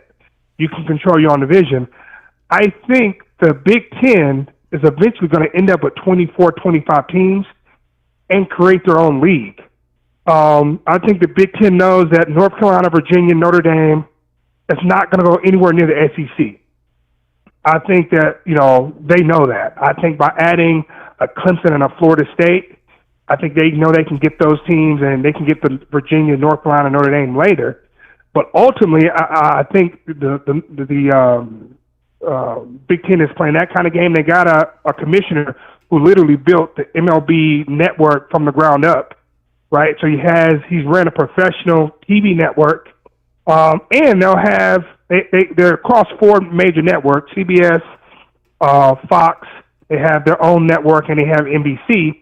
They have literally 8 to 12 slots per Saturday to fill content. That's 24 teams. I think eventually that's where we go. That's where we're going. That's just my opinion. I want you to kind of counteract that, if you will. Well, I don't think is the Big Ten and the SEC building a big enough? Could they build a big enough galaxy where they could go off on their own? Sure, but I really don't think they have any interest in that. I really don't. I really don't. I think what's happening for right now that could change 20 years from now, sure, but for right now, everybody is trying to get to the highest possible piece of land that they can get on as a conference and a school, because we have all these lawsuits, going to have all these payouts. We have this big flood coming in. Everyone's trying to get to the highest piece of land possible because student athletes are going to be getting directly paid by the schools or schools in conference. It's going to be more costly. That is why Texas and Oklahoma call it SEC. That's why USC and UCLA called the Big Ten. That's why the Big 12 went after the Pac-12 so much, to get to the highest piece of land possible. And that's what's going on. I think the Big Ten is going to expand as long as it increases the total value of the conference. SEC is more conservative because they have everything they want. They don't want the world to change any more than it is right now, the SEC. They like how it is now. They will go after North Carolina and another piece if the implosion happens. I don't think it's about these conferences going out on their own. However, they're going to be powerful enough to have that as a threat, right? When it comes to the table, when it comes to trying to figure out the future, distribution money in the playoffs, expanded playoffs, when it comes to rules, regulations, Big Ten and the SEC are going to have the biggest voices. But I don't think right now they're looking at creating their own galaxy, taking off on their own. Does that answer the question? It does. I'll just add this. I think this is not a tomorrow thing. I think the end game will, in my opinion, it's crystal clear that way. Yeah. And another kind of detail that I can't think is important is that I look at who a conference decides to lead them, right? The Big Ten's previous commissioner was an NFL guy. He pretty much ushered in this NFL mindset to college football in terms of TV scheduling, right? And they followed that guy up with another professional guy who, like I said, he started the MLB network, right? And he's well known within that industry. And I think the Big Ten, they are looking at it from that perspective. I think that I don't know what Mr. Baker's committee's suggestion to start our own league. I don't know how realistic that is tomorrow or today, but about 2030, when all these contracts for these conferences come up, besides the ACC, I think that's when the potential of it happening will happen then. And I also think that the Big Ten has these four networks, and I think as long as those networks will pay more, they're going to keep adding teams. And if you had the 4 or 5 teams from the South, you literally have like kind of an NFL style breakdown. You can have 2 12-team sides with 2 16 leagues or divisions. And I think I think you're right. The goal is to apply pressure to the SEC to basically be equal partners, because I don't think the SEC sees the Big Ten as equal on the field as a product. Maybe financially the Big Ten is better because they have a better deal, but I don't think the SEC sees the Big Ten as an equal on the field product. Got it. But thank you for having me on. You got it, man. BJ, I appreciate your call. Please call again. Call as many times as you want, sir. All right. Take it easy. Thank you. Great call. Great call, Chad Bracey. Florida State, the Big Ten. Book it. Book it. Michigan versus the world. You say that the Big Ten. Let me try to find the comment here.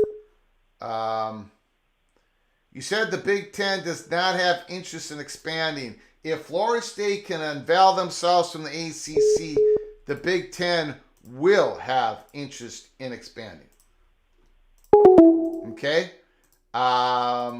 We started off our show like that. Florida State is a big chalk to go to the Big Ten if they can free themselves from the grant of rights. I heard so many times that the Big Ten was not interested in expanding anymore with Washington and Oregon. We told everybody differently. You saw what happened. Same thing with Florida State. They want into the southeastern market. They will take Florida State. If Florida State is willing to take the offer that the Big Ten gives them. So we shall see. But Florida State is a big-time chalk to the Big Ten if they can free themselves from the grant of rights, not before then.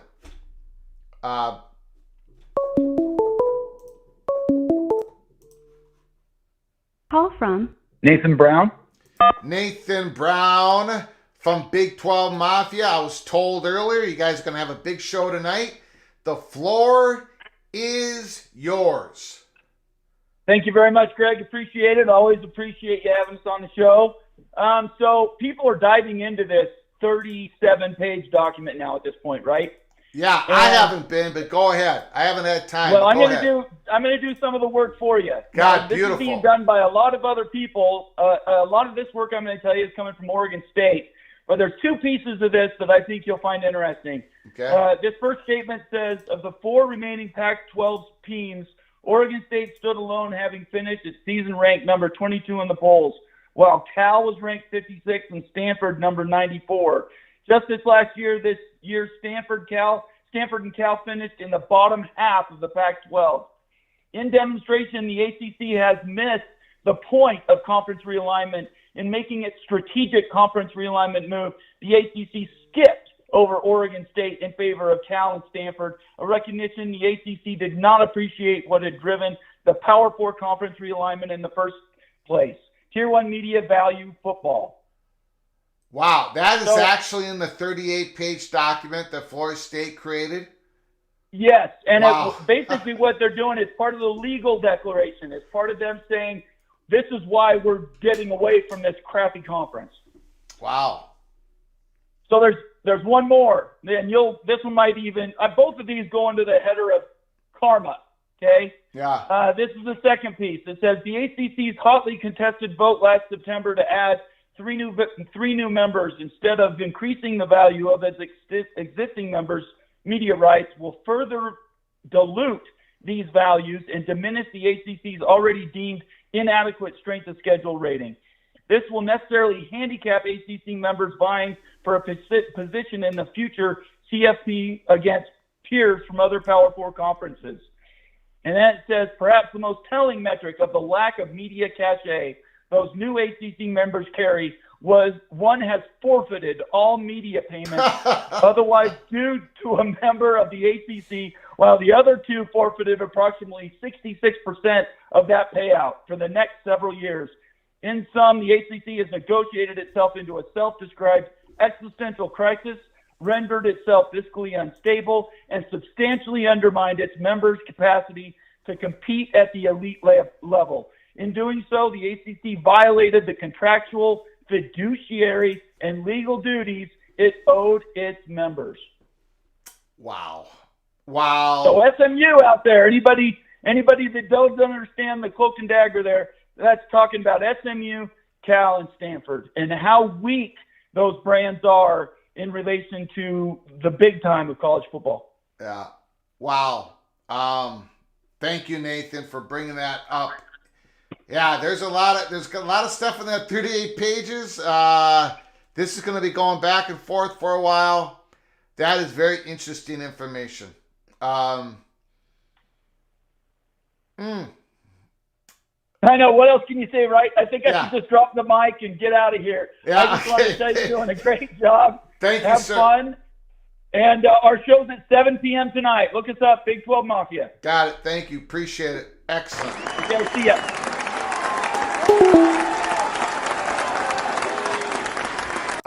All right, we're going to be closing up this live stream. I know we still got about 500 people in the chat, but we're going to be possibly going back on live tonight. I think we might have to. We shall see. But we want to thank everybody for coming on in the chat. We appreciate it. If you're new to the channel, please subscribe to the channel. Hit the notification bell. Make sure you get notified of the next time we're coming on live. There's nobody that covers this stuff better than we do at College Football's Peek Around the Corner.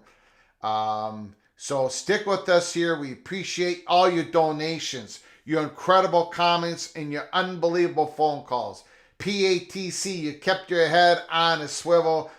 Wow, Florida State, they did it. They filed a lawsuit. ACC filed a lawsuit against Florida State Board of Trustees the day before. There's been nuclear bombs going off left and right today. There's going to be more coming up. Stay with us here at Peek Around the Corner in the Holy Smokes Theater as we continue to cover this huge Oppenheimer-like type of story that's going on in college football. I want to thank you all for coming on in. I wish I could stay on for another few more hours, but I got obligations myself, the little general in particular, so I got to get going. But man, oh man, stick with us here again. If you're new to the channel, if you like the content, before you leave, smash the like button and subscribe to our channel. We're going to be covering this story like we have been already since December 26, 2022. But we're going to be covering this story like nobody else, so stick with us here until next time. From all of us at PATC to all of you, please, you all take great care of each other. Thank you so very much.